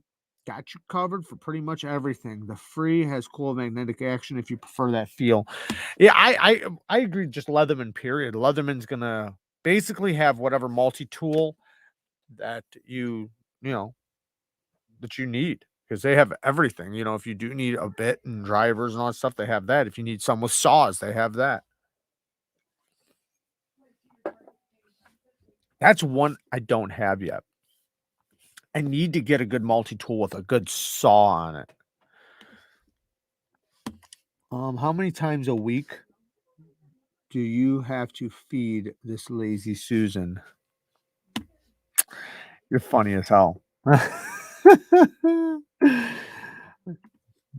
Damn, I love the finish ProTech does on their knives. What's all this talk about getting wood? I know. Check out Hand Tool Rescues for the best worktop in the world. Check out Hand Tool Rescue for the best worktop in the world. Huh. Shout out to Jimbo over there in the UK. If your camera is titties, it will auto adjust lighting, bro. Camera is the business, and just like the blade is on knife. Most people are using phones, though. That's the thing. Most people don't have a camera. I didn't have a camera. This is the first time I've used a camera. The first time. Pretty much ever. Literally. And I've always used it for my channel. I've always used my phone, like 99% of everybody else on YouTube, especially in the knife world. And yeah, it works. You can adjust lighting and stuff, but not on your phone. You can't. There's some things you can mess with, but the more you mess with it on your phone, the more you can tell. And you'll go from having a nice clean photo to a photo that looks highly edited. Jared used to have Kara do all the editing. Now he edits his own videos. He's a big boy. I am a big boy. I'm definitely a big boy now. I've been a big boy for a little while now. I'm a big kid now. But yeah, she started out. If you go to the beginning of the channel, all the beginning videos up to us going to Colorado, she did all the editing. I didn't know the first thing about fucking editing. Like if I uploaded a video, there was zero editing. But then I learned. I wound up learning, and it did take me a while. I had to learn everything, and now I'm gonna have to learn a whole new editing app. That's why I'm saying, like, now that I have the camera, I'm things are gonna change. Not only the studio, but the way I edit, the way I do my videos. So hopefully, it's for the good. I'm hoping that this new editing app not only is a little bit more effective, maybe I can, do things a little bit better. It's going to take me a little bit. So a couple of videos might be a little slower coming out, but in the end, I'll be able to edit faster. There'll be better quality. So I think it'll all be for the benefit. Oh shit. A real camera manual settings. The manual settings are the only reason you get a good camera. Bang. Maurice with another 5 bones. You ain't playing tonight, Maurice. Maurice, hey, settle down, Maurice. Settle down. Video is looking way too good. Spanky with another 5 bones. Man, you guys are killing me with the 5 bones tonight. Video is looking way good tonight, Jared. Keep doing what you're doing. Do something kind for someone. Knife rights matter. Knife rights definitely matter. Shout out to Knife Rights. I am talking to Doug Ritter a little bit in the background. We might be getting him on the channel for 2022. A couple people might be coming on the channel for 2022. Thank you guys for the donations, by the way. And yes, definitely do something kind for somebody. And thank you for noticing how good this looks. But it's going to look even better. Remember, I'm not very happy with the lighting right now. I want the lighting a little bit better. Like if I hold this up, it looks good as long as I'm holding it with a certain angle. Oh, that lighting did adjust really nicely. Let's go a little closer. Oh, that looks so good. Holy shit, that looks good. But I have to angle it to the lighting. Oh, let's get this way. Oh, yeah. Oh, come on. Come on. Get it. Yeah. Yeah. I'm very happy with this camera. you guys don't know how frustrating it was during the lives to try to show you something like, I want you to look at this screw right here. And I'd try to show it to you. And for 5 minutes, I'd be sitting there blurred out like right now, like how it is right now.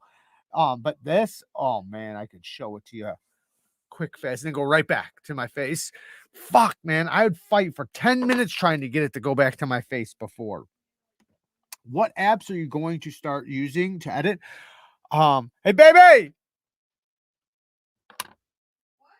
What app is that for the editing? Adobe.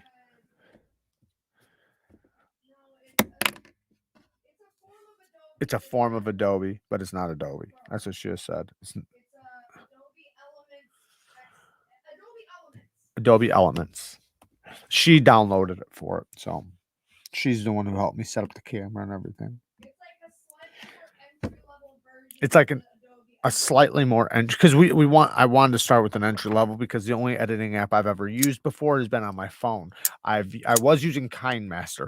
KindMaster, let me tell you guys, when I first learned KindMaster, I wanted to break things, but I figured it out and I literally taught myself. Kara taught me a few things, but I had to do it on my own. I didn't have somebody standing right there helping me. She was at work. I was at work. Like it was just like that's the way it was. So I fought my ass off to learn that one. Now, this one is going to be an upgrade from that one, but it's still going to be simple for me. And then if once I get used to that one, I can always go to a more professional editing app. So this one's going to be simple for me and it'll work good. I've been on an Adobe Creative Suite editor for 35 years. Damn. That's awesome, man. Good for you. I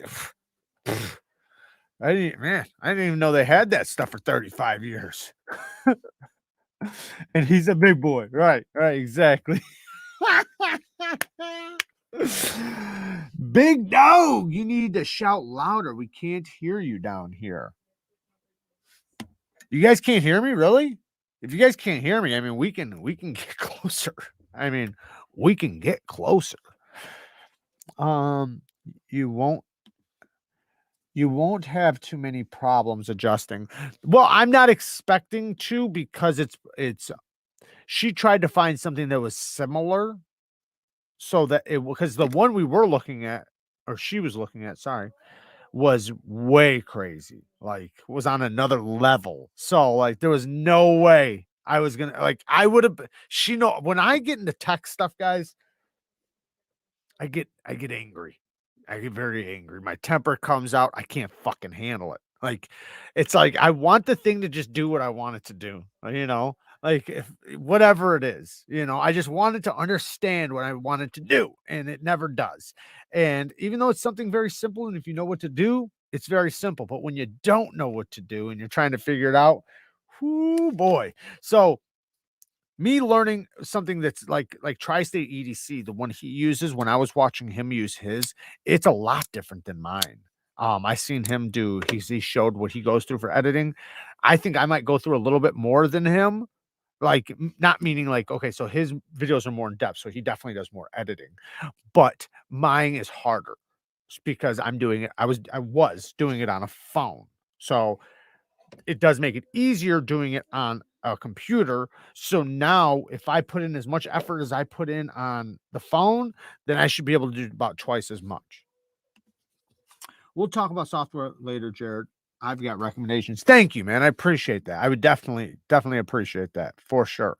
I'm always open to tips and suggestions.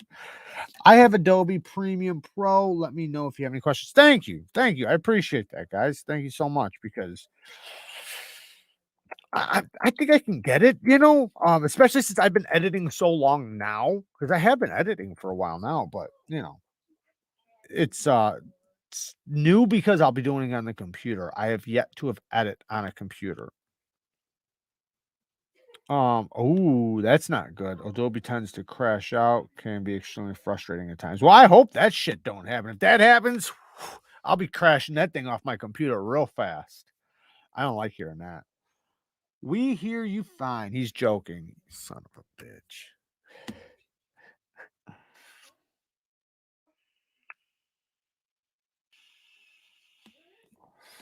Um, learn the keyboard shortcuts to be more efficient. Yeah, I that's the things I'm talking about. Once I learn all that stuff, like the shortcuts and everything, it'll be so I'll be able to do so much more in such little time. If you guys knew how much time I spend editing and uploading and things like that, I could be so much more efficient. That's why this is a huge investment because it's going to make me 10 times more efficient. It's ridiculous the amount of effort I put in to the little amount of editing and shit I do. I use iMovie on my MacBook Pro. It takes me 3 minutes to edit, but you don't fucking edit. What are you talking? What do you edit? What do you, I bet it takes you 3 minutes to edit. Oh man.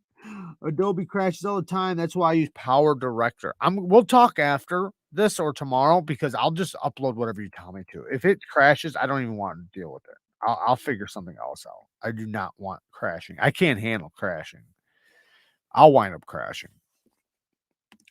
Okay, anyone know of any good blade sources in Canada? You know who you should talk to is Canadian Knife and Gear. He's in Canada. So he would be, is that his channel? Is that what his channel's called? Canadian. What the hell's his name, guys? Damn it. I feel bad because I've watched him forever. I love DaVinci Resolve as an editor. It's so good, but my laptop couldn't keep up. Well, I hope I don't have that problem either. Is it Canadian Knife and Gear? I fucking forget. But yeah, shout out to him. Ask Todd Carr. Ask Todd Carr. There you go. There's another one. Where's Todd at? I use OpenShot Editor. All these motherfuckers that are editors in here. It does a decent job, especially when you're not doing much. The most I do is wait. I most just do retakes till I get things just about right and stop rambling so much. Canadian Prepper, not him. The other one. He has the little dog. I can't think of his name. Oh, we got a 10. Well, 9.99 bones. Let's talk some knives. I agree. Let's talk some knives. It's actually story time, but your boy didn't write down any stories tonight, so we're gonna have to just do all knife talk. Unless if you guys got some stories you guys want to spit off to me. Let's just talk some knives. Did you see the 2022 Benchmades? Thoughts? The Redoubt and Tagged Out have potential but terrible names. No, I haven't. Can we look it up right now? Let me see if I can't. Hold on. First of all, let me go like this. Yeah. All right. I wonder where I can find them. Can I find them just by looking up 2022 Benchmade knives?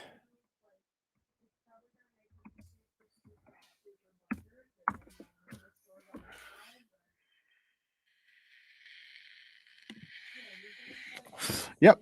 I think I got it. Oh, shit. I just want to say one thing though. I'm not very happy with Benchmade lately. They've been shitting the bed. Who is they, Emler? I had good experience from buying from blades from Canada for scales I couldn't find here in the US. He eats worms, so he's definitely from Canada. Breeze. Breeze is from Canada. Our grandpa was French Canadian, even though I don't think his actual bloodline was, but that's where he traveled from. Horse and buggy. All right, so let's check this out really quick. Let me share this schmitty. Do this. Do that. And then bang, we got it on the page. All right, so let's scroll down really quick. Take a little look at this. So we got this is a Benchmade 940. It looks like a small one with some fat carbon scales and some aluminum. Now this looks interesting, but they got fucking revealed 10 new fixed blades and folding knives over it. Idiots. but it looks cool. This looks like aluminum back here. I wonder if that's G10 or aluminum. That looks cool. If that was aluminum, wouldn't that be badass? That'd be so badass if that was aluminum. All right. Is this guy not going to show? Oh, here we go. Here we go. We got some pictures. Okay. Okay. We got an OTF Tonto. It looks like an OTF with a bailout blade. Pretty cool. My jam, but pretty cool. Then we have this guy, kind of like a crooked river, like a budget crooked river. It's all right. I'm not much of a clip point fan unless if it's a straight clip. If it's a straight clip, I'm down, but not for the regular clip. Oh, look on the side here, guys. I've been looking at these belts. These are Hank's belts on the side. We're going to talk about these right after this. I honestly think these are some of the best belts you can get. I haven't gotten one, but I've watched the videos on them on from them, but sometimes you can just tell, you know what I mean? We'll talk about it right after this. This is out the side OTF, and it looks like it's got some Morse code written on it. Slip joint. Oh, we got a double blade slip joint with a straight clip. Nice. And a spear point. That looks pretty cool for people who like those. I think that's it. That's it. That's all we got, I think. All right. So that looks like all the Benchmade. So I don't know. Maybe Groove belt. Fuck groove belt. No, I'm just joking. No, those are probably cool too. I don't know about groove belt. I haven't tried any of them. However, um, if we go to Hank's belts, they are made in the USA, 100% sourced and made.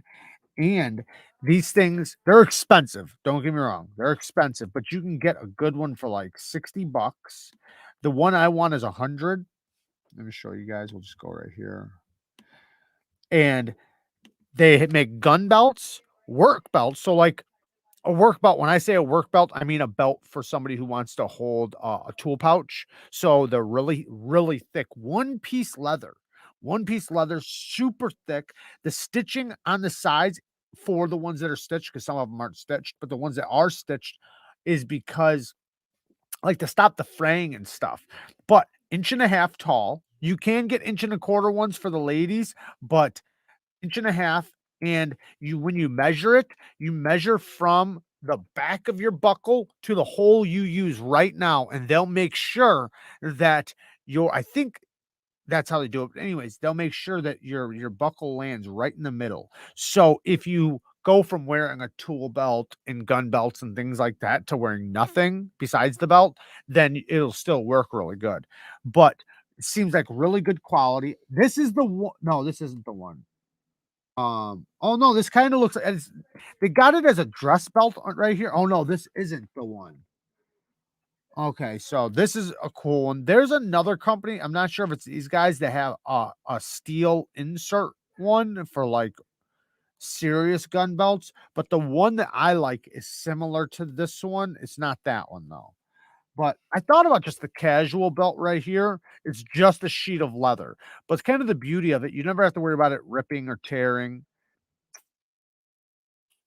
Sorry if my sound is messed up. All right, I can't find it now. Okay, here we go. Gunner belts. Okay, let's go to the gunner belts. So this one looks really solid. $70 for this one. That's not bad, and it's got 100-year warranty. 100-year warranty. Think about that. That's awesome. Now, is that the only one they have right here? Yeah. So if you go on Instagram, you can click on their thing, and they have a whole list of each one. So, like the Esquire, we already looked at this one, $125. So this definitely isn't the one I was looking at, because the one I was looking at is $100. But if you go on Instagram, they have a lot more to choose from. I don't know why. I'm not going to sit here and go through all this, but just showing you guys. And if you watch their commercial, they really sell them to you. I like this one right here. But maybe I should have went to Shop Belts. That probably would help. Dress belts, jean belts. Looking for casual men's gun belts. Maybe I'll be right here too, because they sometimes mix and match. We'll be quick on this one. Extreme Pro. The Gunner looks really good. I like that one. And then the Old World harness leather looks pretty good. Extreme Belt looks okay. The Premier. The Premier is their most expensive one. This thing is off the chains. Look at all that stitching. Double stitching everywhere. You know how solid this belt would be? You'd probably be able to grab it by the buckle and it would just hang straight out, like no bend to it.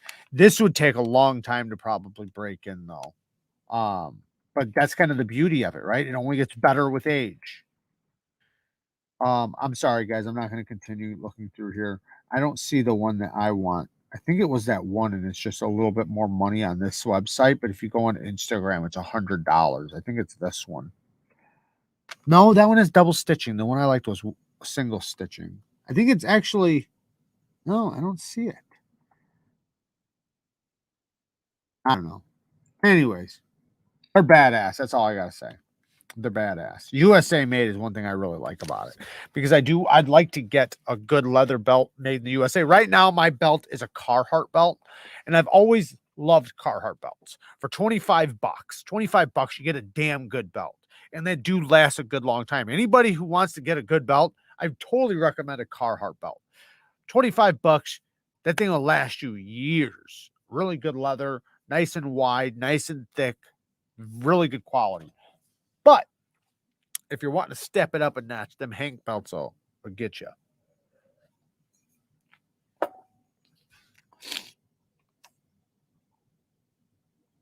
What are you talking about, Pacao? You guys telling stories without me? Looks like you guys are telling stories. All right, please. We need story time, please, bro. I need some laughter and humor in my life. At the moment, you never fail to get me blocking from waking the wife up laughing at 3:30 a.m. All right, let's do story time. All right, because we do have a little bit of battery left. I'm so happy that this thing has lasted this long. I have no idea if this camera is running off of the battery of my laptop. Maybe someone of you guys can answer me that. Is my battery using the battery from the camera, or is it because it's hooked up to the laptop? So is it using the laptop battery or is it using its own battery? Is it about to die and I don't know? Because that's something I don't know. All right, so story time. What should we talk about? Because I didn't write any stories down. So I gotta think of one. Think. What do we have? 145 in here.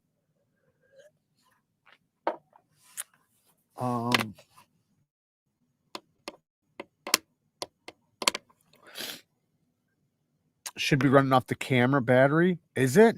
Or is it running off of the laptop battery?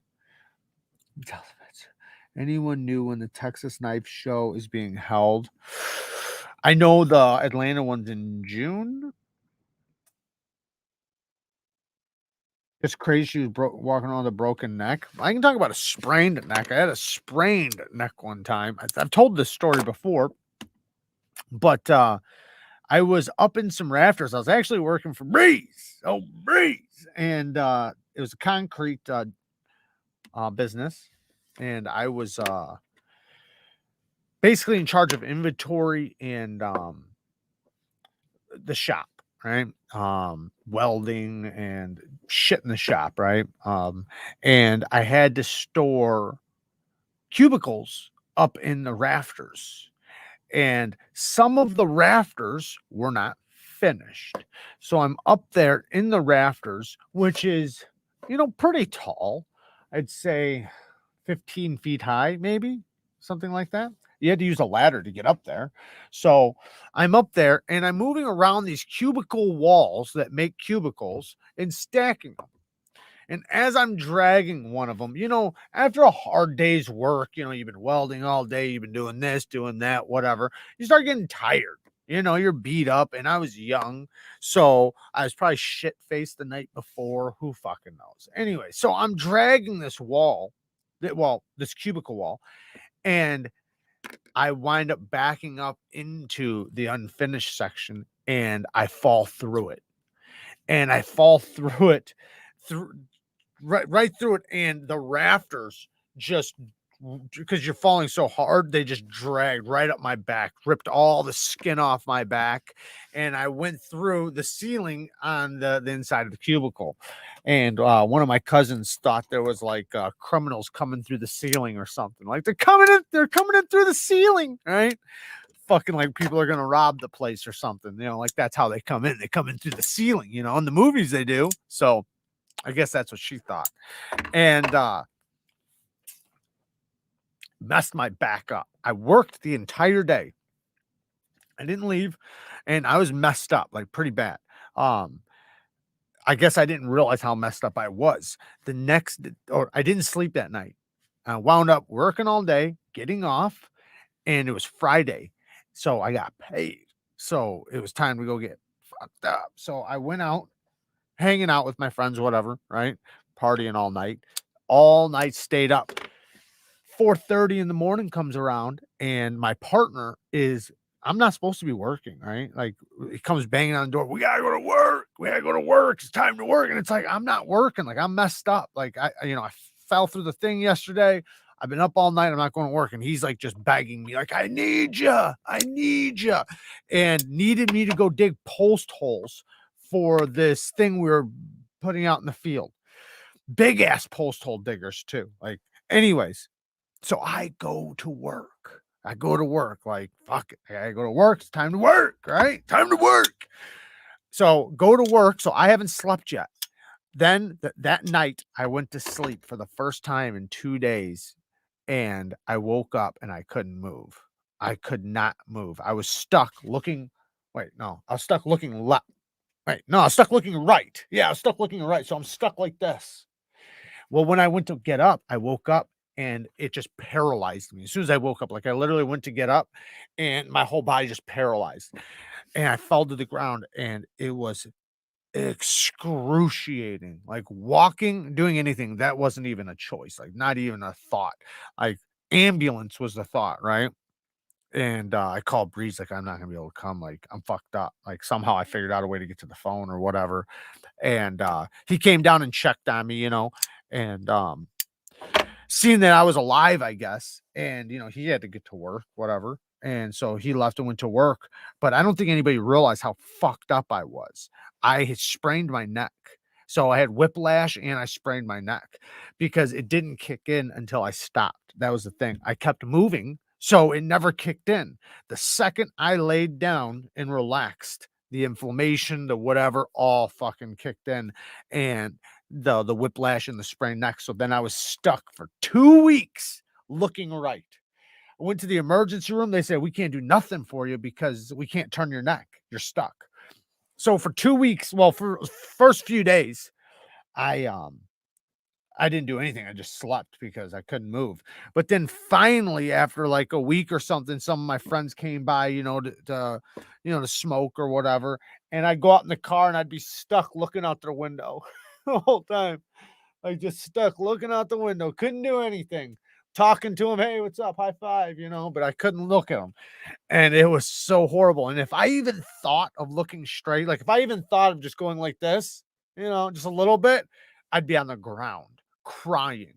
So for 2 weeks, I didn't do nothing. Like I literally just laid in bed because what could you do? Right? You're stuck. You're messed up. But yeah, man, fuck, man, that was so painful. So damn painful. And the thought, like, if they would have told me I had to put a neck brace on, oh man, there no way. No way. Like, how would you ever get my neck straight? Like, it would have killed me. Like, literally, probably not literally, but the pain, because it was so piercing, the pain, that it was paralyzing. Like, to even think about looking forward, I have a lot of respect. I don't want to say respect, that's the wrong word. Since my dad got paralyzed, right? He's a paraplegic, he got hit by a backhoe and was messed up and couldn't walk. But after that, it gave me a lot of respect. And I've had other back pains. I actually messed up a bunch of ligaments in my back when I was 14 from fighting, riding dirt bikes, and just a bunch of shit all together all at once. And I messed up my back, my lower back, and I had to go. and get work done for like 6 months. Anyways, point is that because of those couple times when I really messed my back up and my neck up, it made me have a lot of respect for people who have messed up their backs or their necks or whatever, because the pain was so fucking excruciating and so paralyzing. That's the thing. Like, there's nothing you can do. Like, your back and neck operate through your whole body. So it's so crazy how, like, with my lower back, it was the lower right side of my back. It made me just that one spot, because that one spot made it to where I could not walk straight. I could only walk like this. So I was stuck like looking at the ground and tiptoeing for like 2 months till I finally, because I'm an idiot and I let things go for so long, like, oh, it'll fix itself, the whole walk it off, rub some dirt on it, that type of attitude. So I did that my whole life. So, like, if I got fucked up, it was like, it'll be better in the morning. I can, rub some dirt on it, I'll be all right. Then, couple months later, you're just making it worse and worse and worse and worse. Then you find out, the doctor looks at you and he's like, why are you walking around like this? Like, you should be bedridden. Like, what are you doing? And I actually got bedridden when I was like 14 for like, well, I wound up having to go and get work. It was supposed to be for a long time. I went for 6 months because that's all we could afford. And it straightened me out though. After like a month, I was pretty good. But we went like another couple months because they told us like, don't stop going, like continue going. And I know like there's a lot of cash grab there. So yep, walk it off. Get to walking. Get your ass walking. Fuck yeah. Um, Plus, that's how my opiate addiction began. But I've been clean from that shit for like 8 years now. Good for you, Blades and Fades. I'm pushing 5 years. Oh, I'm pushing 6 years. That's what's up. Pushing 6 years because it's about to be my birthday. Always thought Jared was a baby face. Nice camera, bro. And stubble. You like that? I had almost a beard going the other day. I wound up shaving it off because man, I get so itchy. But I was thinking about growing it out a little bit, showing some of my gray. But yeah, I like being called a baby face. That's all right. As long as I shave, I got a baby face. But if I grow my beard out, I look like an old man. Too much fucking gray. But yeah, I thought about letting it grow out, but I got to get some beard oil. That's the only thing, because man, I can't stand it. It'll start itching so bad, and excuse me, I'll break out, and I just got to get beard oil. That's it.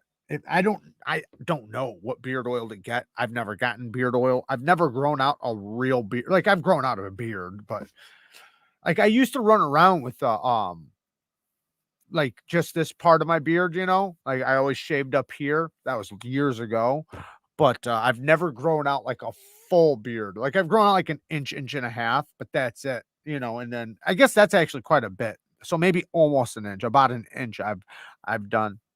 But by the time I'm at an inch, I'm like just like dreaming about shaving it. Like, I can't get through 10 minutes and I'm just like, I'm shaving this shit. Get beard butter. Is there a brand? Bree says, shattered my wrist. Everyone, fuck you, pussy. Bro, keep going. He ain't lying.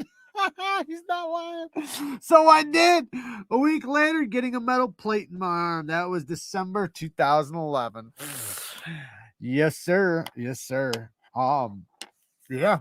Yeah, man. Fuck you, pussy. Keep moving. It ain't broke. Keep moving. Yeah. Yeah. I'm 42 and can't grow a beard. Always wanted one though. Maybe by the time I'm 50. There's things you can do to increase it. I know, I mean, I've never used them, so I can't speak from experience, but there's medicines you can take to help it. What the hell is that? Ankylosing what? 2 of my vertebrae are already fused. Oh man, that sucks. That definitely sucks. Currently wanting for major back surgery, years of rugby, then motorbike crash, and without pain meds every 3 hours. I am a broken mess. Hate the meds. I don't even drink and wouldn't take um paracetamol before. Yeah, dude, I understand, man. That sucks. I've known lots of people that you know, basically couldn't live without the painkillers because of, all the excruciating pain. So I feel you, man. That sucks, man. I'm sorry to hear that. Um, hopefully, hopefully the surgery fixes it. Hopefully you get tuned up and they can get you off the meds, because the medication, man, is not good for the body, man. It's horrible for the body. It's horrible for your mind. It creates an addiction that's really difficult to stop. So, and it sucks. And I'm not saying people that need it, like my dad needed it till the day he died. It just is what it is. There's nothing you can do. It is what it is. So I don't shame nobody who has to, take painkillers to survive or live or get by. But when you get the surgery, you're going to be in pain still, but try to start moving. And this, obviously I'm not a doctor, I'm not your doctor or anything, but it'd be nice if you could possibly get off of those meds, because man, it'd save you, man. It really does. Um, it's such a monkey, like the best way I can put it is just a monkey, it's attached to you everywhere you go, and you have to feed that fucking monkey, man. You can't never fucking get anywhere without feeding that damn monkey, and it sucks, man. I have to stay clean shaven for masks seals. Yeah, that's what they say. They don't work if you got, well, I don't think they work, period, but fuck, that's another fucking story, right? But I think they all agree that they don't work if you have a beard at all.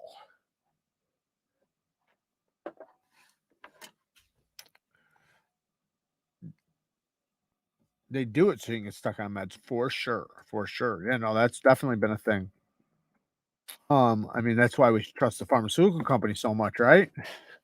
Because they have our best interest. Anyways, painkillers are a gateway. It was for me, started with oxy, same for knee pain, then became recreational, then full-blown addiction. Just escalates. Yeah, same here. It definitely started from painkillers and shit, because I did construction, so I was always in pain. Pain was just part of the story. So you would take painkillers to because when you, personally, for my story, when I would go on the job site and just kill it. Right. I'd go on the job site and be fucking humping forms on my shoulders and, tossing up fucking sheets of plywood and just busting ass. And it felt good to bust ass because you're numb, so you work harder, and that becomes the addiction, because you can't wind up working without them. It makes the day so much better. But then the bad part about it is you can't work. Well, you can, but the work is so much worse without it. And then your tolerance goes up, the addiction goes up, and then eventually they run out, or you can't find them or whatever, and you're chasing, man. It's a slippery slope, man. It never fucking stops, and it just gets worse and worse and worse and worse. And NYC with the 20 bones. Thank you, man. The worst part of it all is the chase. Thank you, man. Thank you for the donation, man. I appreciate it. Yeah, man. If I fucking told you all that, the waiting games and the chase, yeah, the chase is definitely, it's shitty, man. It takes a lot of time away from you, and it's a non-stop fucking thing that just poisons you, man. It's so poisoning. It just keeps you constantly busy with things that are not good for you. Constantly busy on things that are only hurting you. And it's a spiral, man. And you're never, every time you can start going towards good things, it's always leaning you back. So you can never move forward. You're always moving in reverse, even if you're not moving fast in reverse, you still are, you're just rolling backwards, if that makes sense, right? I like to say this. If you're not moving towards something good, there's no such thing as staying still. There's no such thing. People like to say, I feel like I'm stuck in a rut. I feel like I'm not moving. I'm not doing anything. There's no such thing. You're either moving towards something better or worse, one or the other, right? Better or worse. When you're stuck, you're just moving slow. So you're most likely, when you feel stuck, moving slowly towards bad, moving slowly towards something not good. Well, if you are moving slowly towards something good, that's a good thing. But at least you're moving towards something good. So that's why I always say, try to focus and keep your attention on going towards good things, whether it's good connections, good people, good behaviors, getting off something, getting healthy, whatever that thing is that's good, better for your life, regardless of what it is. It could be anything, whatever that's good and that can improve your life. Move towards that, even if you're moving slow, because the more you go that way, even if it takes a long time, you're still farther away from bad. And that's just the beauty of moving towards something good. But if you're slowly moving towards something bad, you're still moving, right? You're not stuck. You're still moving. It's just not towards something good. And even though you might feel like you got it under control, you feel this, whatever, that's not the case. You're just moving slowly. So it feels like you're in control. You're still moving backwards. Maurice with another 5 bones, brother. Thank you, man. Thank you for the donation, man. I appreciate it so much, man. You guys are amazing. That's what I realized last week. So I stopped drinking. It was always making things worse. Oh man, good for you. Good for you. That's amazing. That's awesome, man. I think Emler said the same thing. Actually, he said he hasn't had a drink in like 2 weeks. Um, and that's always a good thing, I don't got a problem with anybody doing any fucking thing. I don't really care. You do your own shit. You just, so you just got to know your own body and what you're capable of and when you're able to stop. It's when it gets scary is when you can't stop, right? That's when it gets scary. And if you have the ability to stop, well, good, then you should, because that will get you farther away from the negative, right? Like, it's not, having some drinks here and there isn't bad. It's when you can't stop. That's when it's negative, right? With anything, it doesn't matter what it is. We can say that about literally anything. I mean, never mind. I'm not gonna do that. I was gonna talk shit to somebody, but it's all good. I'm not gonna do it. Took a lot, but was hard and half to get clean. As for the good, flipping a new knife from Instagram, Picaroon Tools, mutton ear. I don't even know what that is. Picaroon Tools mutton ear. I don't know what it is, but man, it sounds badass. Life got better for me when I gave up drinking, but it took 20 years to see that before I tried. Wish I tried well before. Everybody always wishes they started earlier. Doesn't matter. All that matters is you did. Uh-oh. Uh-oh. Oh, my camera went bad. No.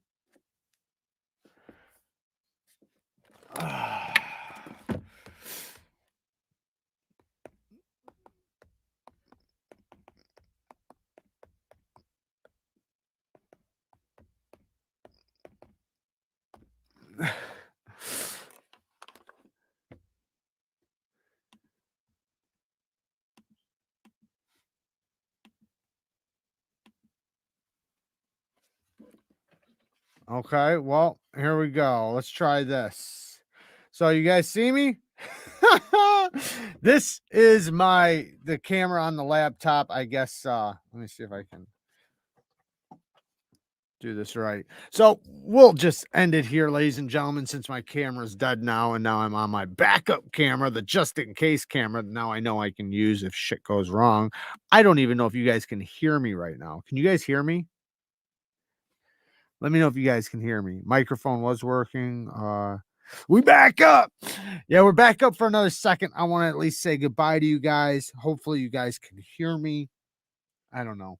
But okay, good. Anything knife related, B Wallace is in the house. Shout out to B Wallace. You guys should definitely be following him. He has an amazing, amazing knife collection, and he's even got a YouTube channel that he uploads some of his collection. Just a quick look at the knives he buys. He shows you, flicks them a little bit, and that's it. That's all the video is. So if you ever want to check out some cool collection and some cool pieces, check him out. So thank you to everybody who donated tonight. You guys fucking killed it tonight. Holy, my dog food bowl is overfilled with bones tonight. So thank you guys very much. I do appreciate it. And I appreciate everybody that has a channel that comes and supports me and supports, you know, the community and everything we do. I do think we're making a difference, not only in our own lives, but in a lot of other people's lives through an amazing hobby. I think this amazing hobby, even though it is just knives, it does create a great bond with a lot of people, something we can all enjoy together. And that's an amazing thing. It really is. So I think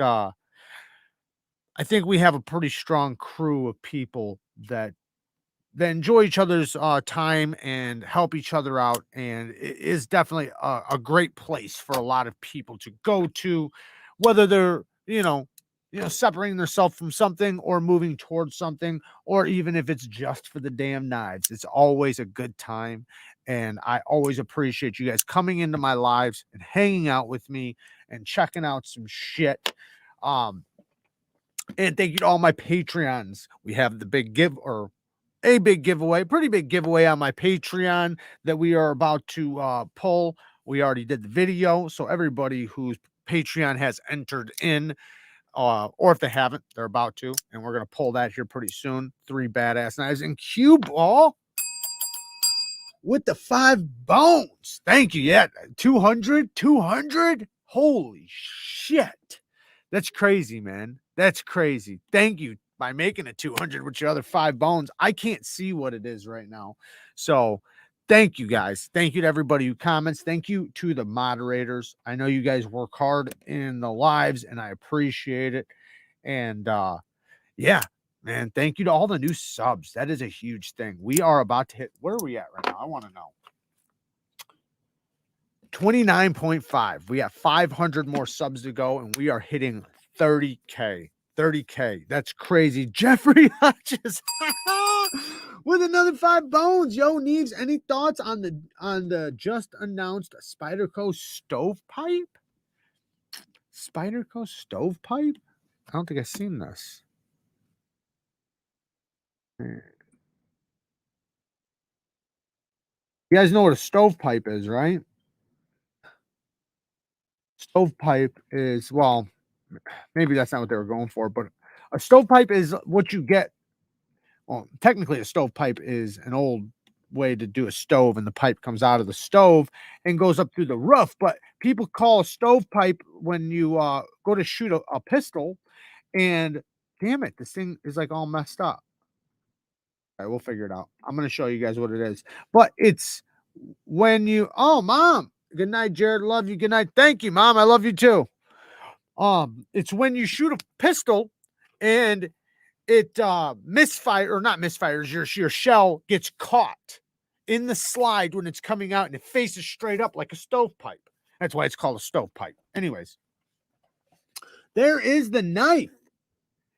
Did I just see $600? Fucking shit. $600. Is that tight? Oh, it is a titanium frame lock. So it's probably going to be like 400.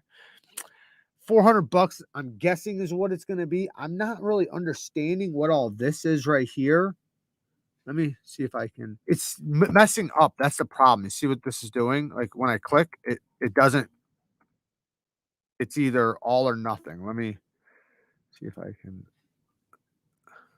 I don't know. I can't really zoom on it. It's not working. Is there other pictures? No. Anyways, that's the knife. You guys see. You guys can go look it up yourself. But it looks pretty cool. I don't know about for 400 bones, though. Is it USA made? Probably not. Description. Let's check this out. 20 CV. Well, that's cool. Deep. It says deep hollow, too. That's cool. Deep hollow. Machine titanium clip configures right side tip of carry. So no right carry, so lefty's out. Lefty ain't fucking around with it. It looks cool. Oh no, never mind. It's got just a regular frame lock, so there's no lock bar insert. You guys can't even see it. Could you guys see that the whole time? Oh no, I was reading. Never mind. I'm all fucked up. Anyways, Taiwan. Yeah, probably Taiwan. That's where most of their titanium frame locks come from. But honestly, I'd probably rather have it from Taiwan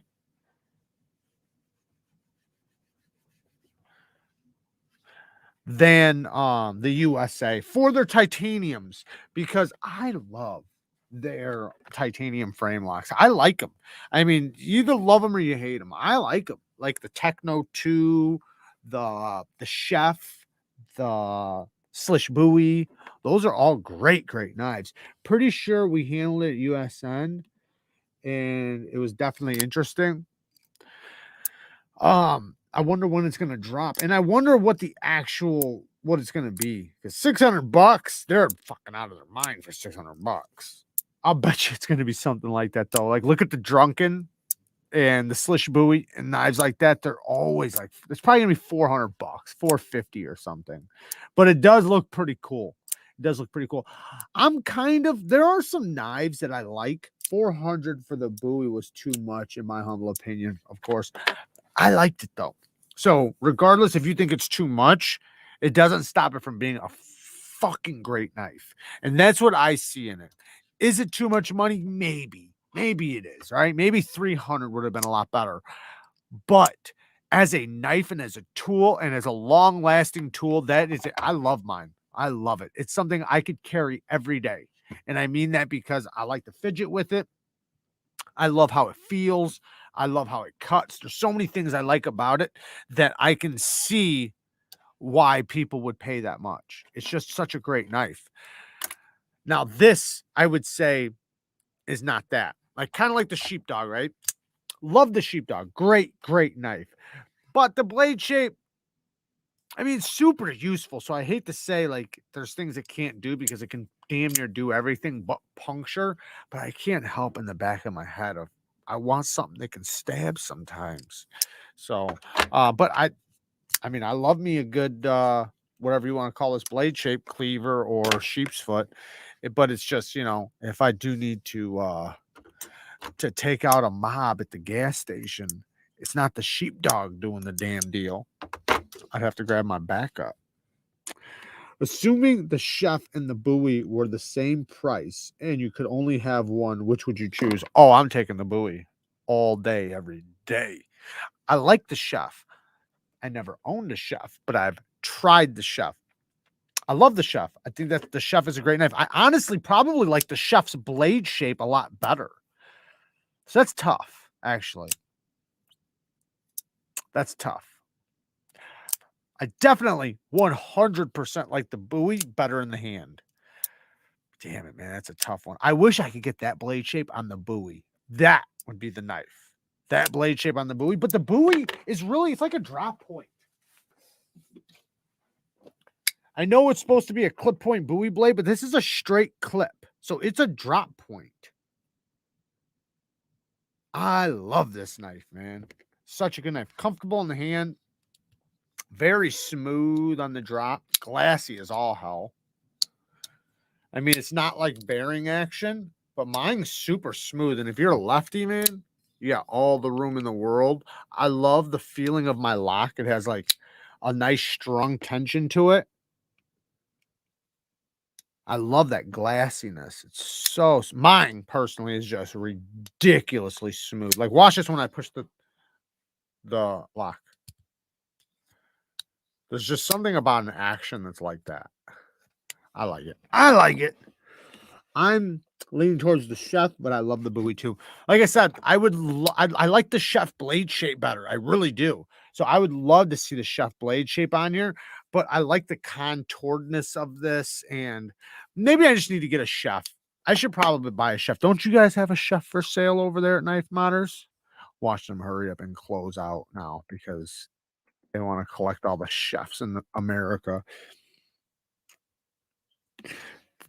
That's the name of the game, Blades and Fades. That's the name of the game.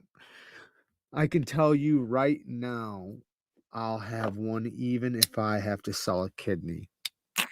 Hey, man, how much for the kidney? I might need an extra one. We do. Oh, nice. Well, how much is it? Hit me up on Instagram. I might just if you guys are selling it. We have 5. Like I said, they're hoarding all the fucking chefs in America right now. We have 5. What are you talking about, man? Anyways, yeah, hit me up. Maybe if you guys are selling one for a dece, one of them dece prices. I do actually have something I need to send you guys. A Strider to get the lock bar carbonized. So, but we got some really low battery going on here, guys. Now we know we can't go longer than 2 hours with the camera. I did look it up and it did say about 2 hours, but I figured it was using the computer as a battery, but I guess not. So we know now we got one whole live with this beach before we have to plug it in. I do need to get a new battery, so I'm going to order that as soon as I get off this live. I'm going to order me another battery. I love you guys. Thank you guys for coming. Thank you guys for everything. Peace. Kidney on deck. Give me a price. Peace out, guys.